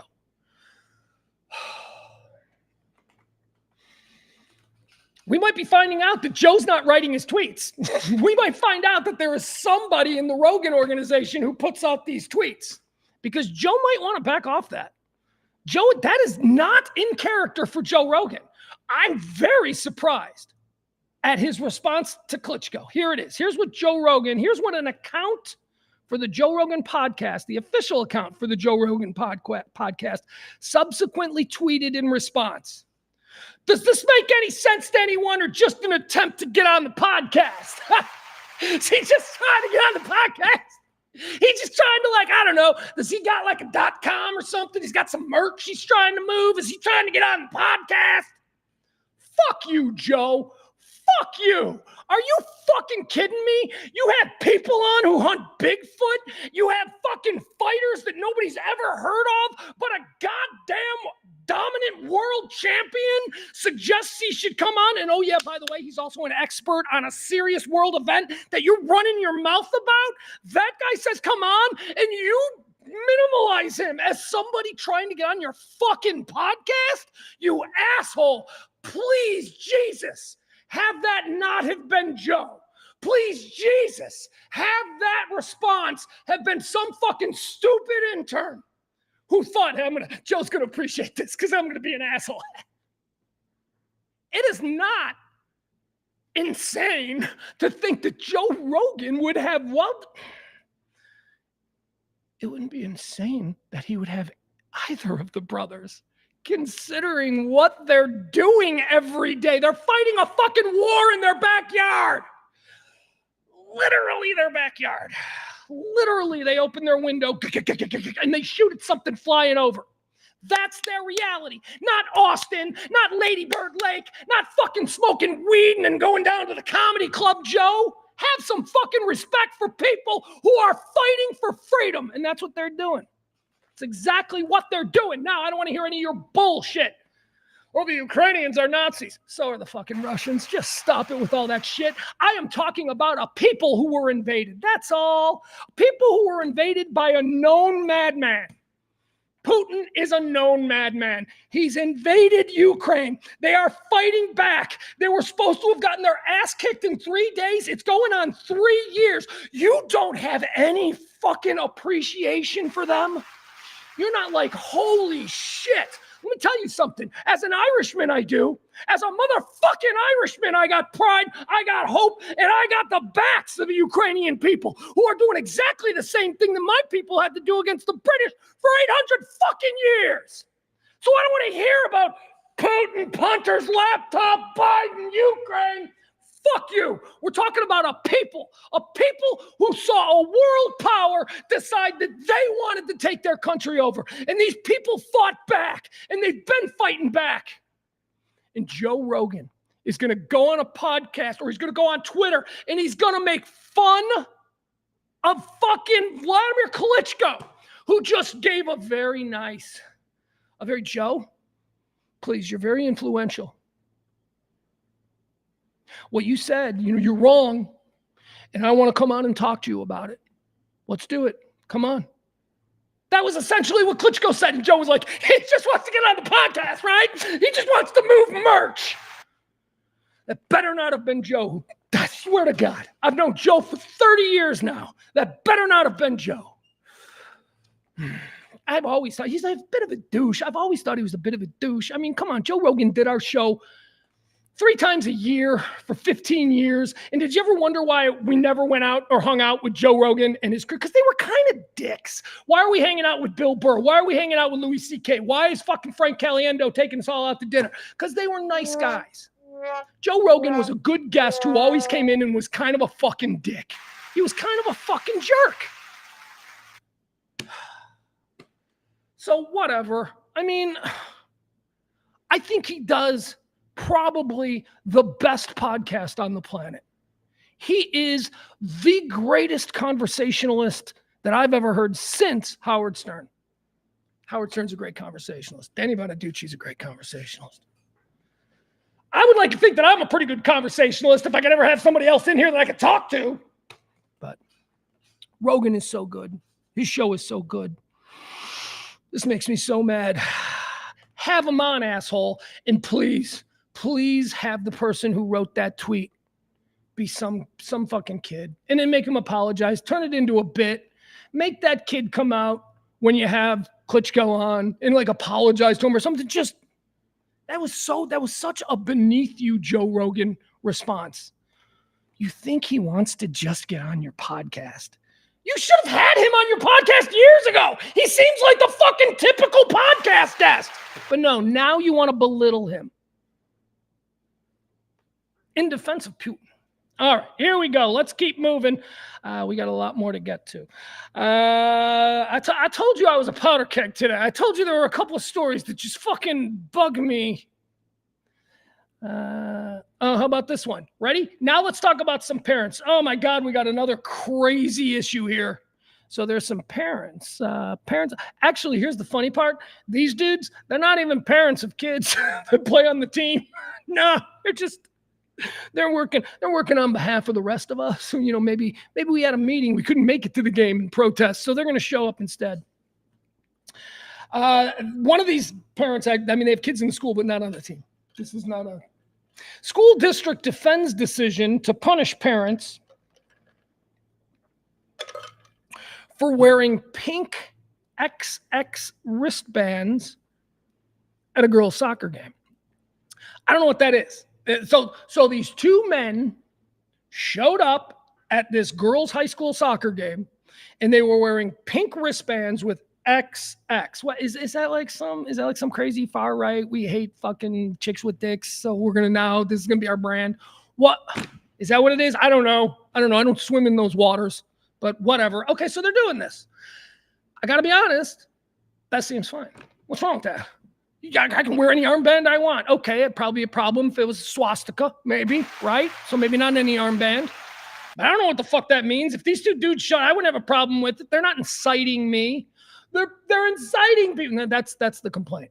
No, they're not. I don't even know what that is. It just looks like two weird guys who are like maybe in some kind of pink XX. What are these guys, gay? What's their thing? What are they, into each other? Concord, New Hampshire, a school district official who punished two parents for wearing pink wristbands marked XX during a soccer game featuring a transgender player defended their decision Friday at a hearing. Kyle Fellers and Anthony Foote were banned from school grounds after the September game by officials who viewed the wristbands as intimidation or harassment of a transgendered player. They later sued Bow School District, and while the no trespass orders have since expired, a judge is deciding whether the plaintiffs, the two dudes who showed up with the pink double X's, were banned from school events. A judge is deciding, whether the plaintiffs should be allowed to wear the wristbands and carry signs at upcoming school events, including basketball games, swim meets, and a music concert while the case proceeds. First of all, here's what I want to know. What's going on in the school district that they have so many transgender athletes? Isn't that still kind of a rarity? I know that we're all ginned up thinking they're living next door and all that.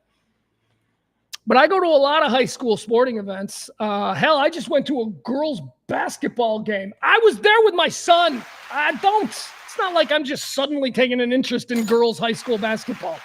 I was there with my son. Let's just say that maybe there's a player on the team that he has taken an interest. I'm just saying. Maybe not. No embarrassment. I don't see a lot of transgender players. I really don't. I saw we had a chick last year on my son's undefeated freshman football team.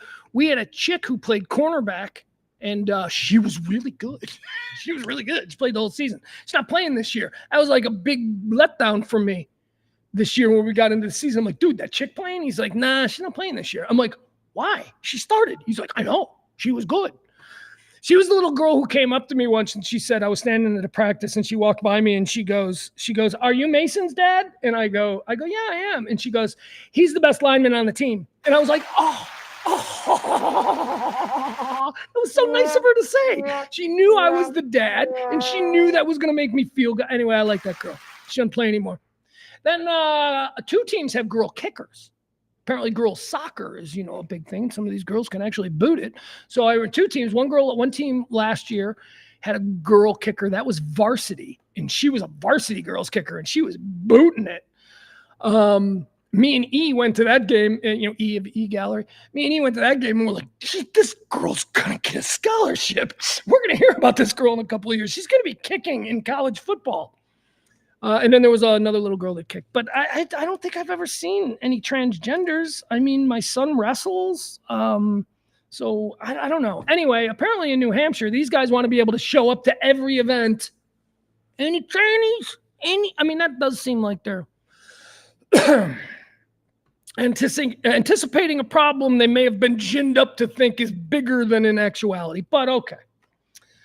Kyle Fellers and Anthony Foote were banned from school grounds after the September game. Let's see, judges deciding whether they should be allowed to wear the wristbands and now carry signs at other school sporting events. Both of these dudes testified on Thursday that they didn't intend to harass or otherwise target a transgender player on the opposing team, and their attorneys have argued that they did nothing more than silently express their support for reserving girls' sports for those born female. Well, I would like to right now take a moment and express my support for girls' sports remaining female. I absolutely support that. I would also like to say I don't support these two douchebags. I don't support these two idiots being mean to some kid. Stop it. It ain't about the kid going through the thing. You don't need to create special situations so that the kid going through the thing needs to feel even badder about themselves. Badder? I said even badder. I'm an idiot. Let's see here. Both school officials testified Friday that they had reason to believe that the men wouldn't stop at silent protests. Superintendent Marcy Kelly and Bow High School Athletic Director Michael DeSaletis, fucking me. First read, extraordinarily complicated last name that I have never seen before, DeSaletis. And I'm telling you, that's the proper pronunciation. I can do ethnic names pretty good. Michael DeSaletis derived. Oh, and then I can't do.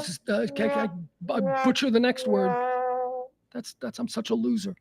I nail Michael DeSaletis, and then I butchered described. Sports athletic director Michael DeSaletis described receiving strongly worded emails from these two knuckleheads in which they called themselves real leaders of men who were prepared to take action, and seeing the social media posts urging others to attend the game. All right, so it's one of these social media guys who's firing off emails to the school athletic director talking about how real men are going to take, that whole shit. So they're using all of this shit against them in court. Don't be stupid. Don't fire off fucking drunken emails at midnight to the school athletic director. It's only going to be used against you once you inevitably cross that line. And you will. Because you're a fucking idiot. You're a dumb guy. You're a dumb guy who I believe is on the right side of history. And you just fucking dick tripped onto that side of it, I'm guessing.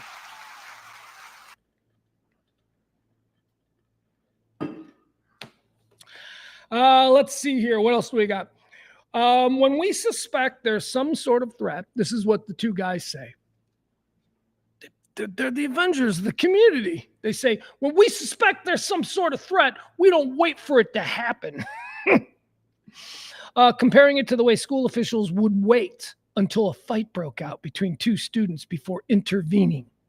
Kelly also pushed back on the idea that the plaintiffs were simply expressing support for their daughters and their teammates in general, noting that they chose the one game involving a transgender player to begin wearing the wristbands and that neither had a daughter currently on the team. So I don't know why they're there, but there you have it. See how complicated life can be? I'm actually on the side of these two morons, although I certainly do not advocate or appreciate the way they're going about it. They're just looking for attention. They're just like, we're in New Hampshire and we want to be men, and they're just doing stupid shit like that.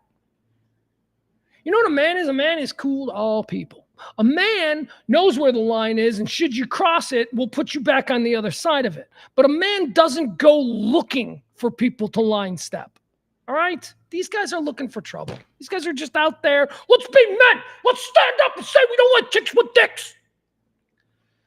I know you can't say that anymore. Pugs, you're so offensive. No, I'm not. I'm good with all people. Please stop it. Nobody cares. Least of all of them, the only people who care about that stuff are people who are allies, you know.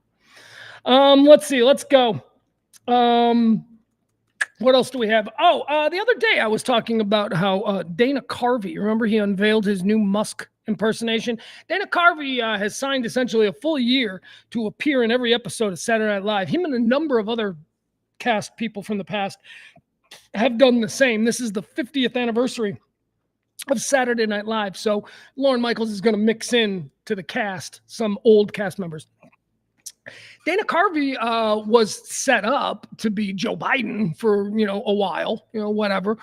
Don't know how long that really would have gone. But anyway, Joe Biden certainly isn't an impersonation that Saturday Night Live is going to want to do. They're keeping him pretty much in the closet. When was the last time you saw Biden?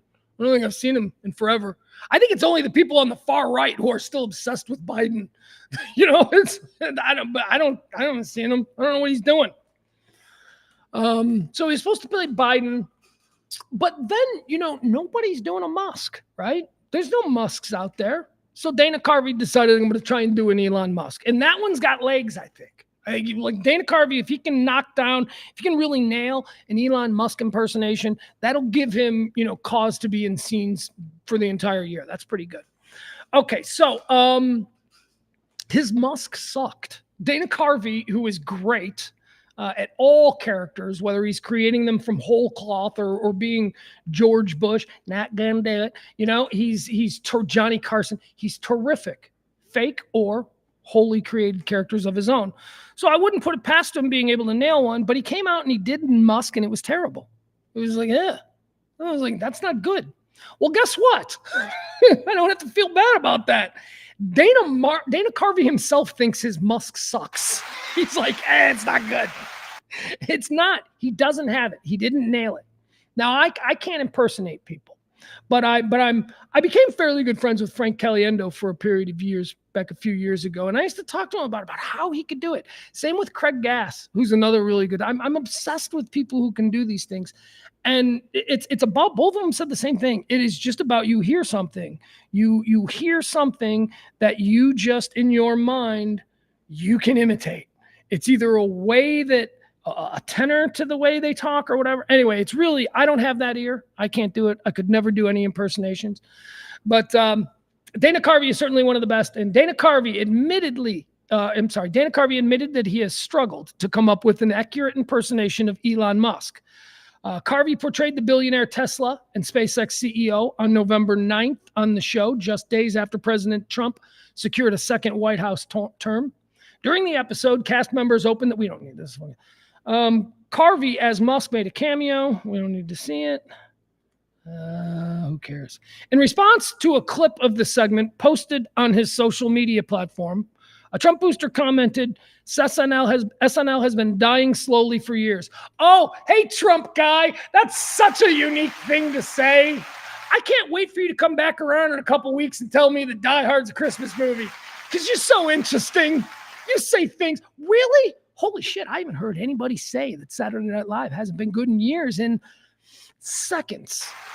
I hate that. Just stop being programmed and saying stupid shit you've heard before. Nobody thinks you're cute or original. What we do is we think the exact opposite. Oh, you're fucking just a dumb guy who hears other people say things and goes, I've heard that said before, I'm gonna say it.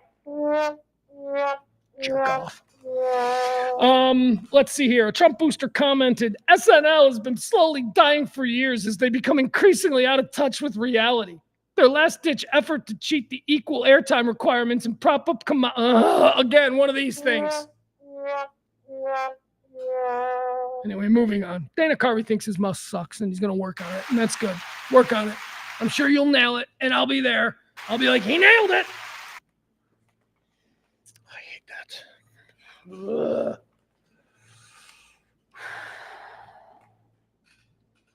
Do you know why everybody says SNL hasn't been funny for years? You know why? You know why so many people feel that way? You're not wrong for feeling that way. You're right for feeling that way. It's true. It is your truth. SNL hasn't been funny to you in years. You know why? Because SNL doesn't target old people. SNL always targets people between the ages of 18 and 34. That's who they're going for. Now, that's gotten a little bit older. It's gotten a little bit older as the show has progressed. Now they're looking at 25 to 54. Well, when you hear a 65-year-old go, that show hasn't been funny since Belushi left, that's because that comedy was your sensibility, your generational tone. It resonated with you. And then a couple of years later, comedy evolves and it changes, and the kids get a new star that they like, and they introduce that person, and all the kids are going crazy for it. And you're just seeing it now for the first time because you're 38. You're not 22. You're 38 and you're seeing it for the first time. And you're kind of uncomfortable with the fact that people say this is great, but my God, you didn't get that reference. What is that? What's he talking about? I don't know what that means. So suddenly the comedy isn't good. It's not you. It's not you that doesn't get the comedy anymore. It's the comedy that's not good because you are an egomaniac who can't step outside yourself and go, you know what? Maybe I'm just not into that kind of thing anymore. Saturday Night Live has reinvented itself for a younger demographic every year. That's why they always introduce a whole slew of new 24-year-olds. Okay? Saturday Night Live has never introduced a new cast member who was 60. They haven't. So that's why people say that show hasn't been funny in years. If you try and keep your mind young, and especially if comedy is important to you, then you probably keep your mind in a younger sort of comedic tone. My son is incredible for that. My son likes all this crazy YouTube shit that I just can't get into, but I can see talent. Like I can be like, okay, I didn't get that reference, but that dude's got charisma. I can see why he's popular. Saturday Night Live is funny for a specific people, shrinking audience just because people don't watch TV as much, but they're also more clip-oriented and pre-produced oriented than they've ever been, and that's because of the younger generation's need for non-appointment viewing TV. The younger generation watches clips, and that's where you get the rise of the Andy Samberg and the Lonely Island, or you got the whatever the different groups are every year on Saturday Night Live who makes the pre-produced films and silly songs. They're good. They're great. Every year they're good. But that's why they do it. They do it because that stuff goes viral. And that's what the younger generation is about. And that's what me and grandma and everybody else is like, I don't get why it's so funny anymore. Dana Carvey doesn't like his Musk. Chuck Woolery is dead. Aww, Chuck Woolery. We'll be back in 2 and 2. Chuck Woolery, game show host. Great head of hair. Love Connection, right? And before that, if you're old like me, you remember him as the Wheel of Fortune guy. That's right. Chuck Woolery was Wheel of Fortune before Pat Sajak. And then Chuck Woolery did Love Connection. I used to love Love Connection. Love Connection was on, I want to say, after school. It's like we get home. It wasn't on like 4:30 in the afternoon. And then again, I think they reran it at like 10:30 at night or something. But Love Connection was good. I think I'd like to watch an episode of Love Connection. I think I'd like to watch an episode of Love Connection from like 1996 just to see what those people were like. Like, what did they talk like? Like, what was that show about? Anyway, Chuck Woolery died. He was like 80 years old.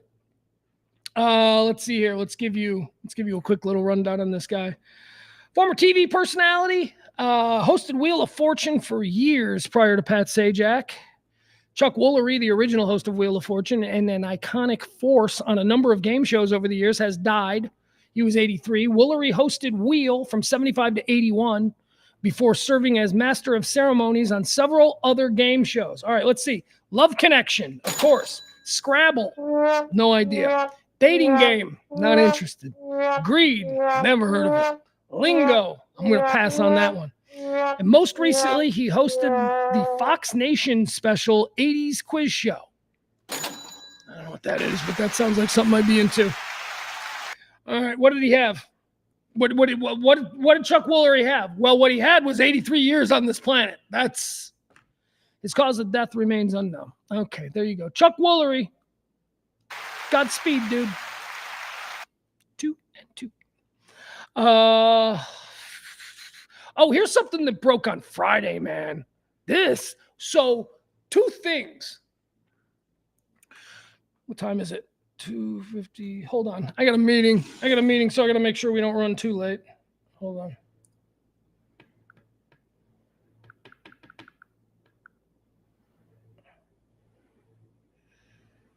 Oh, damn.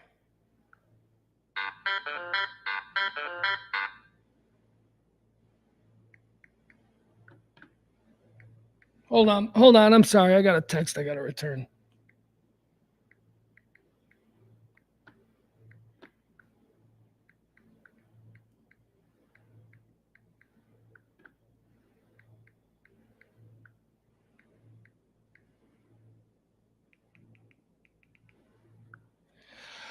Okay. I'm sorry about that. Where was I? I was talking about something that seemed kind of important.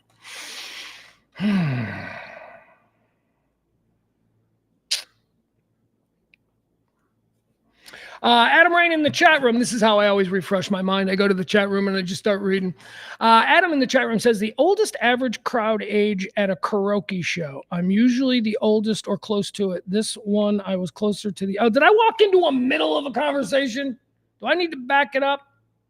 Adam says, the DJ at the karaoke bar had the misfortune of letting all of us Gen Xers know about his death. Oh, Chuck Woolery? Adam, are you Gen X? I thought you were a millennial. Well, you're fine. I don't know if I want you in Gen X. You seem to have a very... you can be in Gen X. You can do whatever you want. It's America. There are no rules. Say whatever you want. Let's see here. Go through the chat. We'll see what else is going on. Sorry, Jeff. The Emperor of Iowa is trying to engage me in some stupid Die Hard as a Christmas movie talk. I will not take the bait. You're an idiot. The movie was released in the summer. You're a moron. It's a Christmas movie. It happens at Christmas time. A lot of things happen at Christmas time. Doesn't make it a Christmas movie. It was released in July. Christmas movies are typically movies released around Christmas time to capitalize on the Christmas box office. Die Hard wasn't that. It wasn't that. That's okay, because we don't need facts. All we need is what we think feels right. And you know what? Die Hard seems like a Christmas. What's the motherfucking Christmas message? There is no Christmas message in Die Hard. Oh, this is going to be a fun week. There ain't nobody here. I'm all by myself. I can go nuts if I want. The E-Gallery is my playground. Adam says, I'm technically Gen X, but also I'm the youngest of 6. So I always wanted to be older growing up. All right. Do whatever you need. All right, let's jump back into it. What are we going to do here? Let's see. What do we need to do? Oh, yeah. This is what I want to say. So in my neck of the woods on Friday, there was Lovers and Preston. Okay, I didn't even pull up a map right there. I didn't even pull up Lovers Lane and Preston Road in Dallas. Highland Park, University Park, Park Cities, whatever you want to call it. That intersection, half a mile from my house. I'm closer to Mockingbird and Hillcrest, but anyway, it's right there. It's the other corner of my neighborhood. So on Friday, some dude is coming eastbound on Lovers through the intersection there at Preston. I mean, I think there's a Jack in the Box there on what might be the northwest corner. Wait, Lovers and no, this is Preston. I'm thinking Inwood. Yeah, that's the Inwood. Okay, so this is, I don't know, probably some hedge fund corporate office is right there on the corner, right? Dude comes flying through at 85 miles an hour and T-bones people right in the intersection. Just people in the neighborhood just driving, going to the store. There's a nice little mall right there, whatever. This dude comes into that neighborhood, 85 miles an hour, blows through everything, and people are dead. Terrible car accident right in the middle of Highland Park. Some dude Some dude comes 85. He's just, I don't know what he was. It was terrible. Anyway, it was a huge thing in the area. It was on Friday. It was bad. But so that's Highland Park. That is like one of the wealthiest zip codes in America, having this like just mayhem. Now that's just traffic mayhem, but it's criminal mayhem. Some dude, 85 miles an hour blowing lights. What's going on here? So that's mayhem in Highland Park, kind of thing those good people are not accustomed to. Same day, South Lake, Texas. Do you guys know anything about South? Well, sure you do, but I don't know if people like maybe listening outside the Dallas area, I don't know if they know about South Lake. Let me put it to you this way. The Jonas Brothers live there. I mean, South Lake is... So, go to Zillow, right? Like, it's like... Go to Zillow and look at South Lake. What's the average home in South Lake? 7 million, 8 million. They've got $100 million mansions that world famous global superstars build in South Lake. It's out in the suburbs, right there. Very convenient to DFW. Like it's like a 5-minute ride to DFW. Yet weirdly enough, no air traffic. Planes do not bother South Lake. They go around to Farmers Branch and bug them people. I don't know. There might be air traffic. It's just I always make fun of my friends who live in South Lake. So South Lake, check this out. Did you see this video? This comes to us from our friends at Dallas, Texas TV, who do some of the best local news coverage, at least as far as viral things go. So here's what happened in South Lake on Friday. Mayhem in Dallas's best neighborhoods. So here's what happened in South Lake. We're going to watch this video. This comes to us from a, excuse me. This is a security cam in front of a jewelry store in front of the South Lake Town Square. Now, if you know South Lake Town Square, you know, ritzy, dingy, very nice. Like, you know, we normal people, we have strip malls, right? We got a nail place, maybe a donut shop, a convenience store. Maybe there's a tavern, who knows? And that's what we get. They get the South Lake Town Square, which is like this amazingly beautiful suburban paradise. It's really beautiful there. So this is all happening right in front of there. 19-year-old kid from Colleyville, son of an oil company executive, a rich kid. Apparently, he stole mom's minivan because he's cruising around in a gold minivan, and I don't think a 19-year-old, he's going the wrong way. Going the wrong way out in front of South Lake Town Boulevard. He runs headfirst into a mom who had just dropped her kid off at South Lake Town Square because he worked there. Yeah, give him a job, drop him off, dropping her kid off at the job. She pulls out into the road, and this idiot, this 19-year-old rich kid from Colleyville, going the wrong way, slams into her head first. She's fine. They weren't going all that fast, but it was fast enough to jack up both cars. 19-year-old idiot in mom's stolen minivan. He decides to back up, goes around her, and then continues going the wrong way where he hits 2 more people. Okay, now he's hitting 2 more people. At this point, I guess mom's minivan is, you know what I mean? It's not running anymore. So, and he's a crazy redheaded ginger. He jumps out of the car, again, in front of South Lake Town Square, right? There might have been a Jonas brother there shopping for something. You know, you never know who could get hurt. So he jumps out of mom's minivan now. He runs to the back, and he pulls out a big old gun. A big old gun. And instead of exchanging insurance information and waiting for the police, this is what that young man does. Again, this is in front of South Lake Town Center Friday afternoon. He's got a gun! He's got a gun!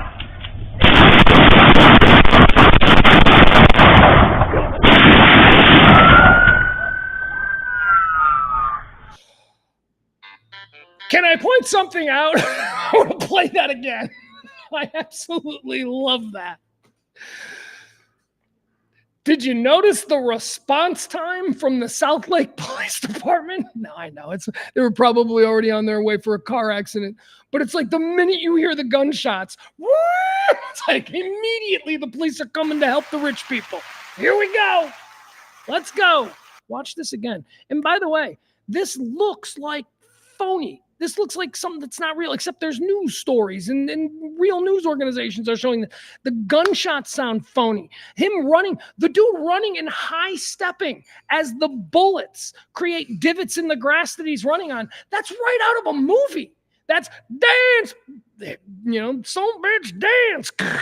And you start shooting at their feet. Watch this one more time. Jeez. Oh, He's got a gun! He's got a gun! Look at it right here. Look at this guy right here. Look at these bullets are just missing his feet. This is like a movie. And here come the police. All right, South Lake. South Lake getting crazy. South Lake out there cosplaying like the South Side of Chicago on a Friday before Thanksgiving. That is crazy. All right, let's see. What else do we have? Let's keep going. Let's stay local. What do you say? Some more local stories here. Let's talk about some sports. Let's do the 25. The new AP Top 25 is out, and oh my God, I got to tell you, I woke up. It's so cute. My son calls me this morning because they don't have school, apparently. There is no school.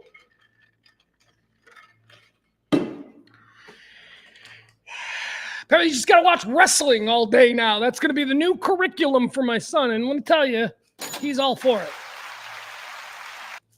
So he calls me this morning. He's like, Dad, did you see the new AP? And I'm like, no, I haven't seen it. He's like, Dad, all 3 of our teams are top 10. I'm like, what? I'm like, yeah.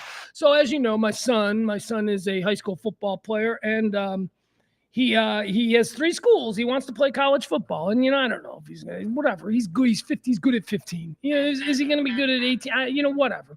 Kids change, so no pressure or whatever. But right now, it's fun for a kid to dream and all this stuff. So he's gotten. Besides, my kid is straight A's. He's a genius. We're gonna get some academic scholarships anyway, so we're fine. We're gonna take advantage of all kinds of academic, because he's gonna qualify for a bunch of those. That's good. So his top 3 teams are 1 and 1A is Texas and Notre Dame, right? He wants to go to either Texas or Notre Dame. And I'm like, well, how are we going to decide it? And he said, who asks first? I'm like, okay. Which, by the way, I've got a bit of an angle in here because I want him to go to Notre Dame. But his mom is a Texas grad. His mom, a Texas UT athlete, UT grad school, all that stuff. His mom is UT. So at some point, I'm have actually gone to Notre Dame, but only like them because I'm Irish and they were in the Chicago area, and Irish Catholics in Chicago were, you had to be a Notre Dame fan. I think I might have to go, all right, dude, your mom actually went there. That's your thing. So if you want to choose Texas over Notre Dame, look, could you imagine if he had that choice? Like, dude, if you got that choice, it's all on you. And you know what? I don't care. You're good. Either way, I'm a big UT fan too. So let's go. Hook 'em. So it's UT, Notre Dame, and SMU. Those are like his 3 college programs that he wants to play for. So he called me very excited. The top 25, the AP top 25, as we head into the all-important section of college football. Number 1 in the nation, undefeated at 11-0, is Oregon, the Ducks. Big Ten. Number 2 is Ohio State, 10-1. Big Ten. Number 3, formerly number 1. And I got to be honest with you, folks. I think Texas could beat both Ohio State and Oregon. I do. I really do. So, okay. So, fine. We're in 3rd. 1 is Oregon. 2 is Ohio State. 3 is Texas. 4 is Penn State. Big Ten. 5 is Notre Dame. Independent. 6 is Georgia. All right. Georgia. 7 is Tennessee. 8 is Miami. 9 is SMU Ponies. My God. SMU, the Mustangs, are the number 9 team in the nation. The Mustangs, 10-1, Atlantic Coast Conference. I'm really happy for them. It only took 40 years. It only took 40 years after receiving the death penalty. SMU SMU was always the number one team in the nation back in the days of Eric Dickerson and Craig James. And back when Ron Meyer was coaching, he would go on to the Patriots. He would lead them to a Super Bowl. Of course, they ran into the 85 Bears, so Ron Meyer's Patriots kind of got their asses handed to them. But still, it was an important football program in America for a lot of years. SMU, national champs, Eric Dickerson. I mean, it was good. And then they got the death penalty because they were cheating sons of bitches. And 40 years later, they finally returned to the top 10. Did they flirt with the top 10 like a year or two ago? I don't know, because I haven't heard anybody else talking about it this way, but I don't think so, right? I mean, because I do remember a couple of years ago when they made it back into the top 25, and we were all really happy for them. Like, look at SMU making it back into the 25. Well, they're top 10 now, baby. That's awesome. And I love seeing, look at this. SMU is number 9. Alabama is 13. That means that the experts think SMU is a better football program currently than Alabama. That ought to make you feel good. And if you're Alabama, that ought to make you feel bad because that means you're sliding. Number 10, rounding it out, Big Ten, University of Indiana, the Hoosiers. I felt bad for them. They're 10-1. Oh, the Hoosiers are going to go undefeated. Oh, man. Okay, so now let me tell you the other conversation that me and my son had. I hope this doesn't happen. I really don't want this to happen. I really don't. And neither does he. We don't need this. We don't need to know what would happen if. Because we might be in a situation with Notre Dame at number 5 and Texas at number 3, that at some point in the college playoff system, that Notre Dame is going to have to play Texas, and the rubber is going to hit the road, and me and my boy. So here's what we decided, okay? We decided that if in the next few weeks, because of the playoffs, the way they shake out or whatever, Notre Dame has to play Texas, that I am going to root for Notre Dame, and he is going to root for UT, and we are not going to have any contact during that game. We're just not going to, because we don't want to have it in our history that either of us was talking shit about the other team. I mean, seriously, that's what we talked about. He goes, Dad, he goes, I don't think we should talk. He goes, I think we should just black it out and we should just have the experience alone. And I'm like, yeah, I think that's best. He's like, because Dad, I'm telling you, you know how competitive we get. He goes, I'll start saying shit I don't mean. And you'll say shit that you can't take back. And I'm like, I know. I'll say stuff. I'll start ripping into Sark. I'll go the whole, he's an alcoholic. Anyway, we're very football centric in our family right now. We're very excited about it now. Frankie Smith in the chat room, he says SMU is successful because they're paying over the table now, unlike the 80s when they were paying under the table. Yeah, you're probably right. Yeah, I mean, look, SMU is going to be dominant for years, and Frank is onto something. He's absolutely right. Why? Because now it's legal for schools to pay players for certain things, and we're going to see a shift. I've been saying this for a couple of years. We are going to see a shift in Colorado. We are going to see the Alabamas fall away. We're going to see the Georgias out there in Athens, Georgia, where they play. We're going to see them fall away. We're going to see Oklahoma fall away. We're not going to see Texas fall away. We're going to see a rise in teams like SMU. We're going to see a rise in teams like TCU. We're going to see a rise in Miami. We're going to see a rise. Are you ready? I'm predicting within the next 10 years, the Red Knights of Rutgers are going to be national football champions. Yep. UCLA, USC. See, because now you can pay players. So you can, the schools that are in the larger markets that have larger opportunities. I mean, you're the quarterback down there in Bama on campus, that's a bad example because Bama is a national brand. But I mean, just like, what are you going to get, a car dealer? He's like, you're in Los Angeles. Universal Pictures is going to give you something to do. It's just a bigger thing. Rutgers is in New York City. Rutgers is the biggest football program closest to New York City. The Rutgers players that they'll start getting in the transfer windows and as recruits, they're all going to be going there because there's money in New York City.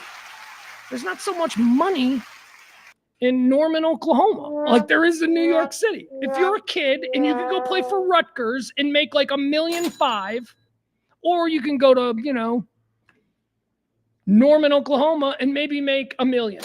You're going to go to Rutgers and make the extra 5.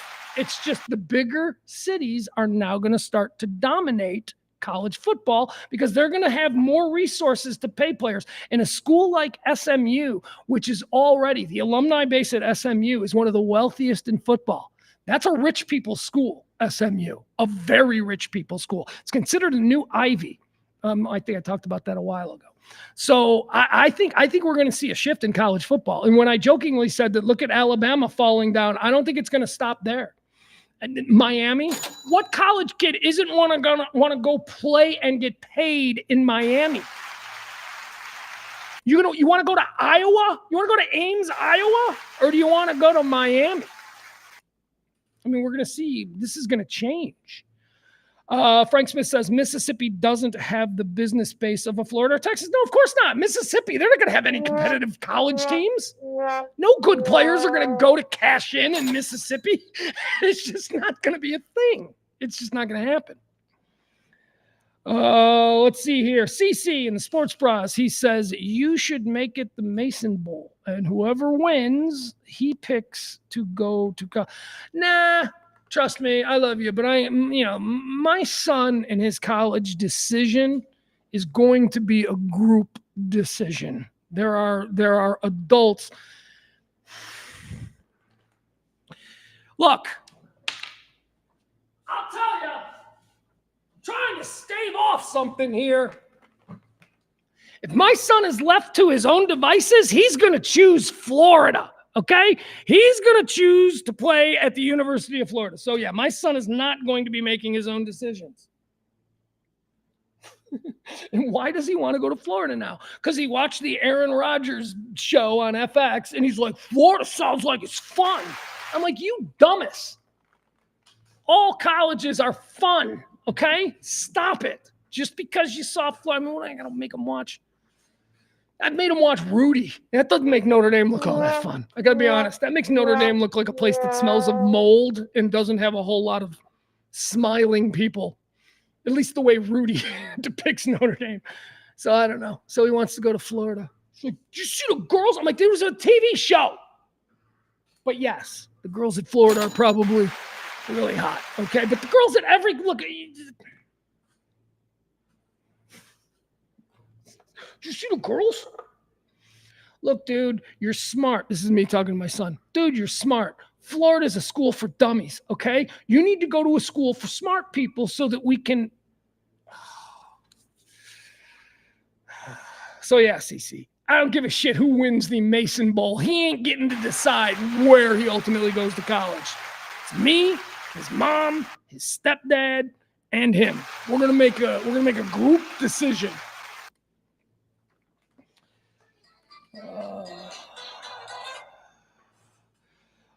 Jeff says better be pushing UT with the free tuition. Yeah, I mean that's great. I am so pleased that I live in a state now that is going to be offering that kind of. That's an incredible thing. You're right too.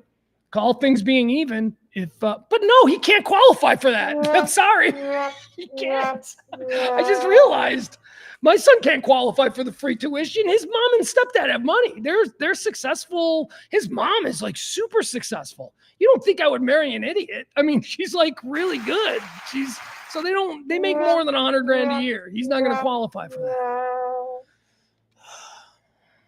I mean, they drive German cars. Their driveway has German cars. I'm just telling you.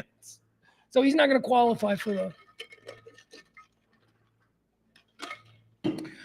Let's see here. Frankie Smith pushing UTEP. UTEP only has low riders and is playing in the Mountain West Conference. Yeah, University of Texas El Paso is not going to rise in this era of paid players. But other schools were programs at schools because you can make money with these programs. And you're telling me that Rutgers doesn't want to go? You mean that we can use New York City as a lure for what are the other big ones? Like Northwestern in Chicago is another big city major college football program. And they're major because they're in the Big Ten. They're not good, but they're a major program. They just built Northwestern University. I think they expect to suddenly be big players in the coming years because they just built a massive stadium, a brand new. I mean, it's awesome. It's like better than any other stadium in Chicago. And it's the Northwestern Wildcats' new stadium. So they're planning. They're like, yeah. Oh, yeah, Chicago money's going to make the Chicago advertising, the Chicago media market. Oh, yeah, number 3. Yeah, we're going to lure some players in the transfer portal. We absolutely are. Although the problem, again, with a school like Northwestern and also a school like SMU, although I think Northwestern is a little bit more stringent than SMU, is again, grades. Like, these are smart people schools. Northwestern sucks at football because it's too hard to get good athletes to go there because, you got to be really smart. But Stanford and Notre Dame have traditionally had good football programs, and their academic standards are very high. So I don't know. All right, that's going to do it for the top 25 and our talk about college football. Wasn't that fun? All right. What else do we have? Cowboys? You talk a little Cowboys? See the guy? I ain't gonna talk Bears. I ain't talking Bears. You hear me? Hold on. Oh my goodness. Hold on. You know what, guys? I need 1 second here, okay? Can we just take another quick break? Because I want to see how much time I have before this meeting that I have coming up. So I just want to quickly let me do something. I'll be right back, okay? I promise. Got to figure out how much longer I can go. So we'll be right back. Hold on.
All right, good. Okay, so Cowboys game last night.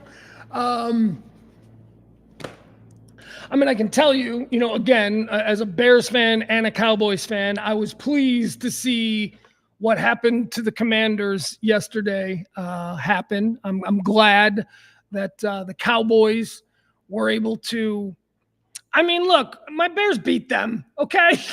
My Bears beat them in Washington. It was over. And then, of course, the Hail Mary, Jaden Daniels' Hail Mary, and it was a heartbreaker.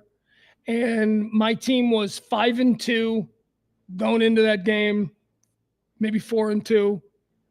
Would have either been 5-2 coming out of that game or 6-2 coming out of that game. We ain't won a game since. That game completely broke our team. The only person that isn't broken is our quarterback, who's still throwing for 300 yards and no picks and threading needles and making these plays that are unbelievable. But meanwhile, the rest of the team is like, yeah, we're not really trying. We're hoping to get another top 5 pick. We got the quarterback. But when I watched that unfold with the Cowboys, I'm sorry, I didn't derive the level of satisfaction that I thought I would have. That Cowboy game was crazy last night. Let's see, what do we got? We got anything? What's this? Here you go. Let's watch this, shall we? Do you want to relive your Cowboy experience? Why not? It was a good one.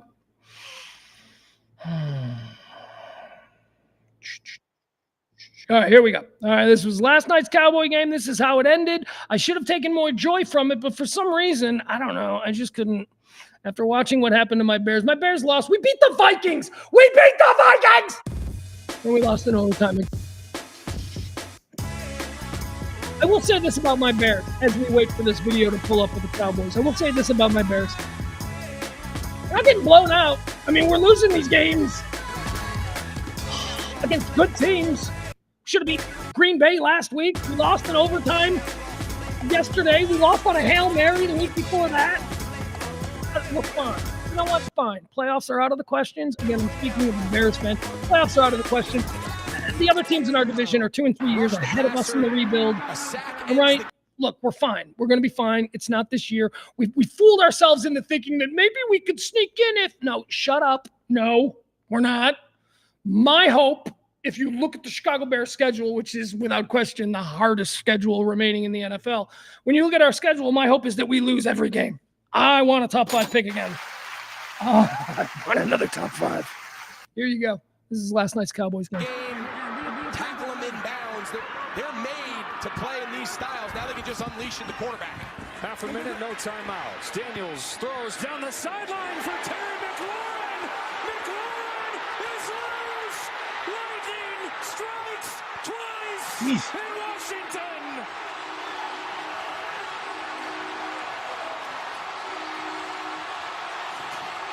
Oh my gosh. 86 yards. They dropped 11 guys in coverage.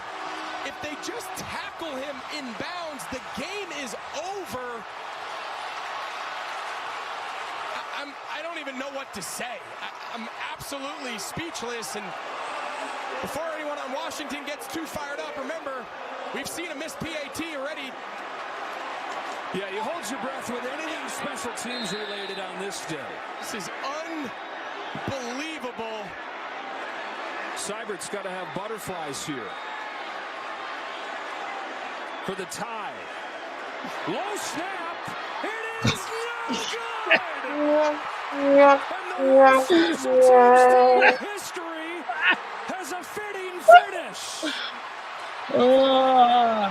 All right. Good for the Cowboys, right? Well, let me tell you, Cowboys.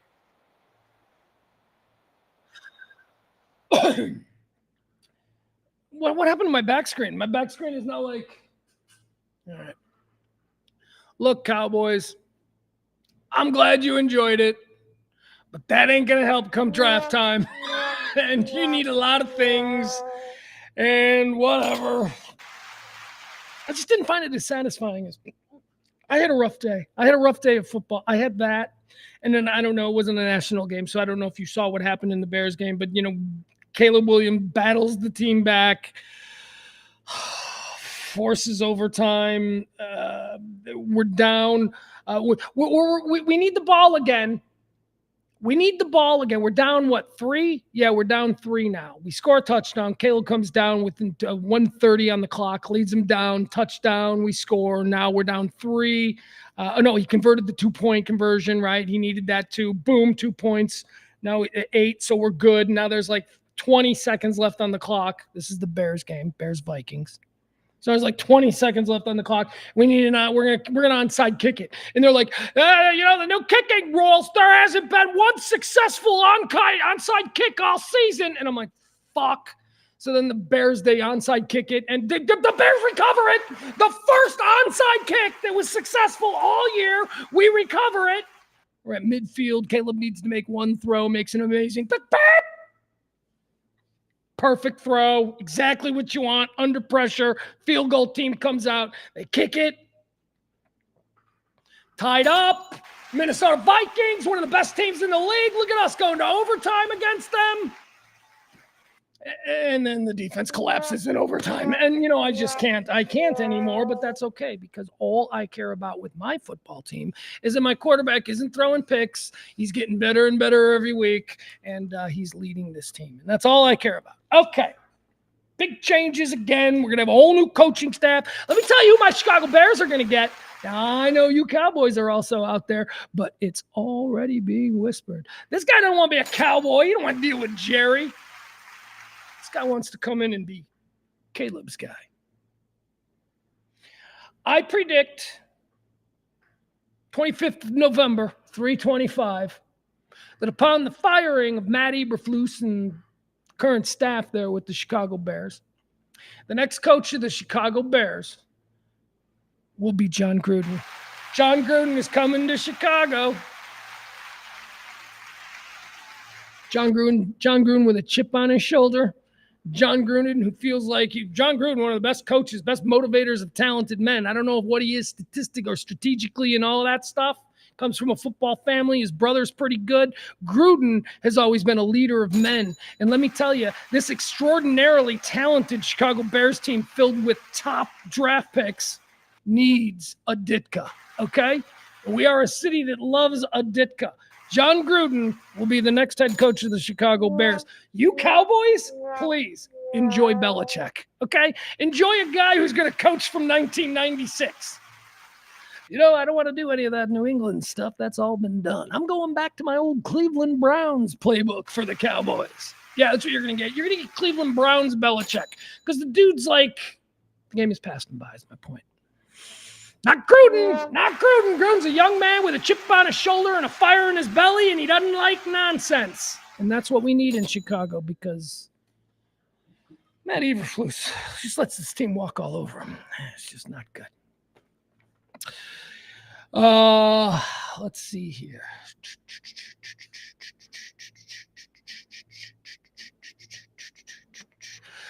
I see Adam Reyna is talking football. I wish I respected his sports opinions, but I don't. So I'm just going to gloss over them. What else do we have here? Guys, I think that's going to be it. Oh, shut up, Adam. You know I love you. You too, Jeff. Who else did I yell at today? I feel like I yelled at Jeff. I feel like I yelled at Frankie, but I can yell. Frankie and Adam I can yell at. Frankie and Adam, Frankie and Adam, we go back. We're fine. I don't think I was cruel to anybody else. Here's what I want to do. I've got a homework assignment, and at some point I'm going to talk about it. But I'm gonna wait. I'm gonna wait until. So last week, a new show was released on Hulu. I'm gonna leave you with this. A new show was released on Hulu, and I watched the first 20 minutes of it, and I put it aside. And I said, okay.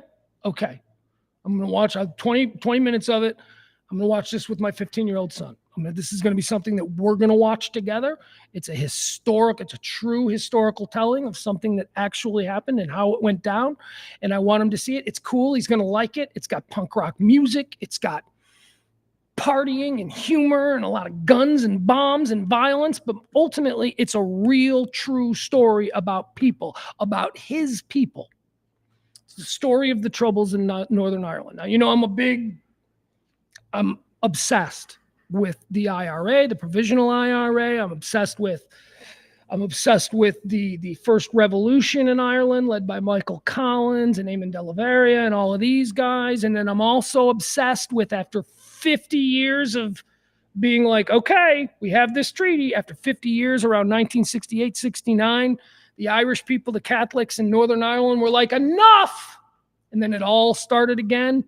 The troubles going on from like 1968 to 1998 ended with the Good Friday Accords. Bill Clinton, peace in Northern Ireland. That was a very big. So there's a show, and it's on Hulu, and it's the story of one of the most famous people from that era of the battle. The Price sisters. Actually, they seem to make Dollar's Price the main Price sister, but the Price sisters, Miriam and Dolores Price, were two sisters who came from a legacy IRA family. Their mother was an IRA fighter. Their father was an IRA fighter. Their aunt Bertie, who lived with them, had no arms and no eyes because she had a bomb that she was building explode at her kitchen table when she was 19. It's the story of what the Irish Catholics in modern-day Northern Ireland went through, how they fought, their insurgency war, their war of terror. They were terrorists, just like Gaza, just like Beirut. The story is about them, the Price sisters, and their association with the IRA in Belfast it starts in 1968, but it carries all the way through the 90s. Now, it's so good. Here, I want you to see it. It's not just that it's a good show and that I think you'll enjoy it if you like cool TV shows. But my God, I think it's, like I said, okay, so I should go back. I watched the first 20 minutes and then decided to save it for my son. I started reading things about it over a couple of days. April, our friend April, she was like, hey, are you seeing this? I'm like, yeah, but I'm waiting. I'm waiting for my kid to watch it. Well, I just started reading all the stuff and I couldn't. I'm like, you know what? I'm going to watch it. It's probably going to be good enough where I'll want to watch it twice. And, so whatever. So I jumped into it over the weekend and there's 10 episodes. It is not a series. It is a mini series. It is not intended to have a season 2. It is a mini series about this period of time and this modern style of terrorist warfare in Northern Ireland. And about the people, the real people, Brendan Hughes, Jerry Adams, the Price sisters, right? It's about the disappeared.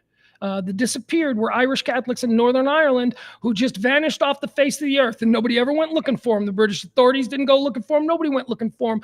They were Irish Catholics who were abducted by the IRA that disappeared. They were traitors. They were Irish Catholics who were reporting to the British police about the actions of other IRA members that lived in their apartment building. Those are the disappeared. It's about that. It's about all of that. And it's the best show I've seen in a long time.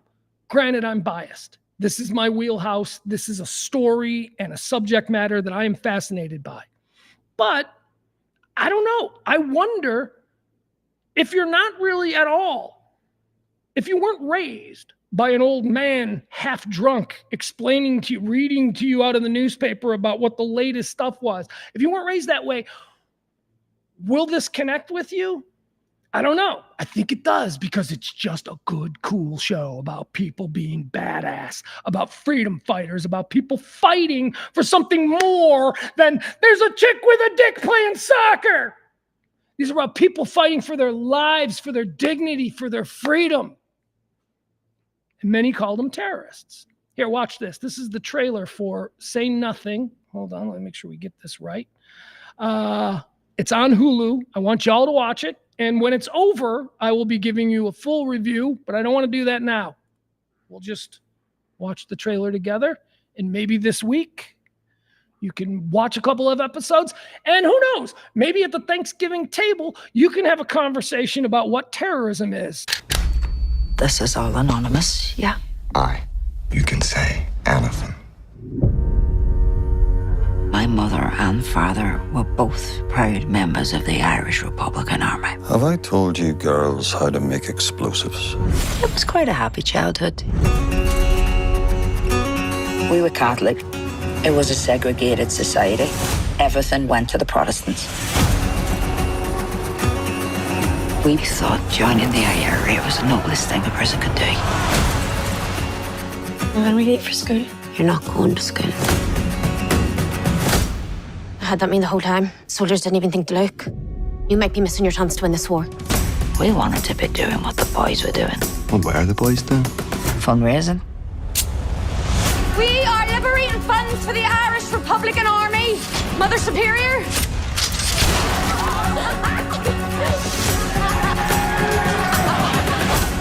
The Brits had a problem. They didn't know who was IRA.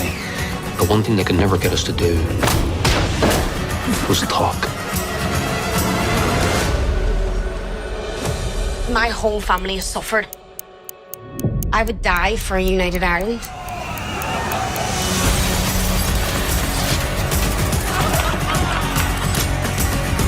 You were taught that the men fighting beside you were your brothers.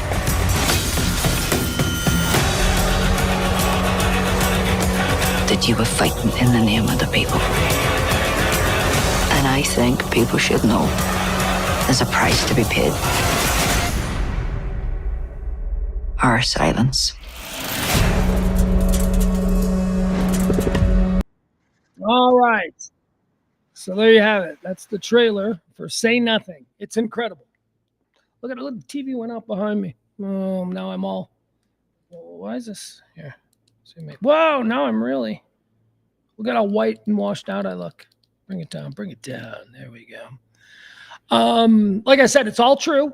A couple of pro tips if you're going to try and watch this show, closed captioning is a must. The writing is so incredible, and it comes really fast in a very thick Irish brogue, so you're going to want to have the closed captioning. So you're not going to want to miss any of these great lines. So closed captioning is a must. It's English. It's being spoken in English, but you might be like, wait, what did they say? You're going to want the closed captioning. What's the other pro tip? The other pro tip is have the Wikipedia page open. You'll love it. This is why I love watching historical shows. I watched this show on the big screen, and I have the laptop open right here, or my phone. Sometimes it's on my phone, but I'll have the Wikipedia page for this show, and I'll have it at the cast of characters. And every time I see a character, I will click on the real person. And pause the show. Okay, so they're introducing this new. Oh, they're introducing Brendan Hughes. Now I know who Brendan Hughes is. They're introducing Jerry Adams. I know who Jerry Adams is. But if you don't, be sure that you pause it and then you open it and you read who these people are, because these are all real people. These are all real, principled freedom fighters. Principles. That's my takeaway from this show so far. I live in a country surrounded by people with no principles. We think we know what's important. We think we have things that we would fight for, but would we really fight for them? None of us have ever truly been tested regarding our nationalistic principles. And it's a fascinating show about people who will, or people who have, and how they behave. And I can tell you, as an Irishman, I'm very proud of the fact that globally, we're the fuckers who don't talk. We're the ones who you can do whatever you want to us, but we're not going to talk because we got principles. And this is about a united Ireland. It's an incredible, incredible story. So great, so inspiring. I love you guys. We'll be back tomorrow. That's it. Live from the Kelly Moore Studios, as we do each and every day. Remember, if you're so inclined and you appreciate this kind of talk radio, you can always drop a little something there. We, take your tips. I'm your bartender, whatever I am. Help us out if you can. Continue this kind of talk radio. I don't care how you voted. You don't care how I voted. We're just people talking about the world as it happens in front of us. I missed my flag. I got to go. I'm late for a meeting. You're the best. Bye.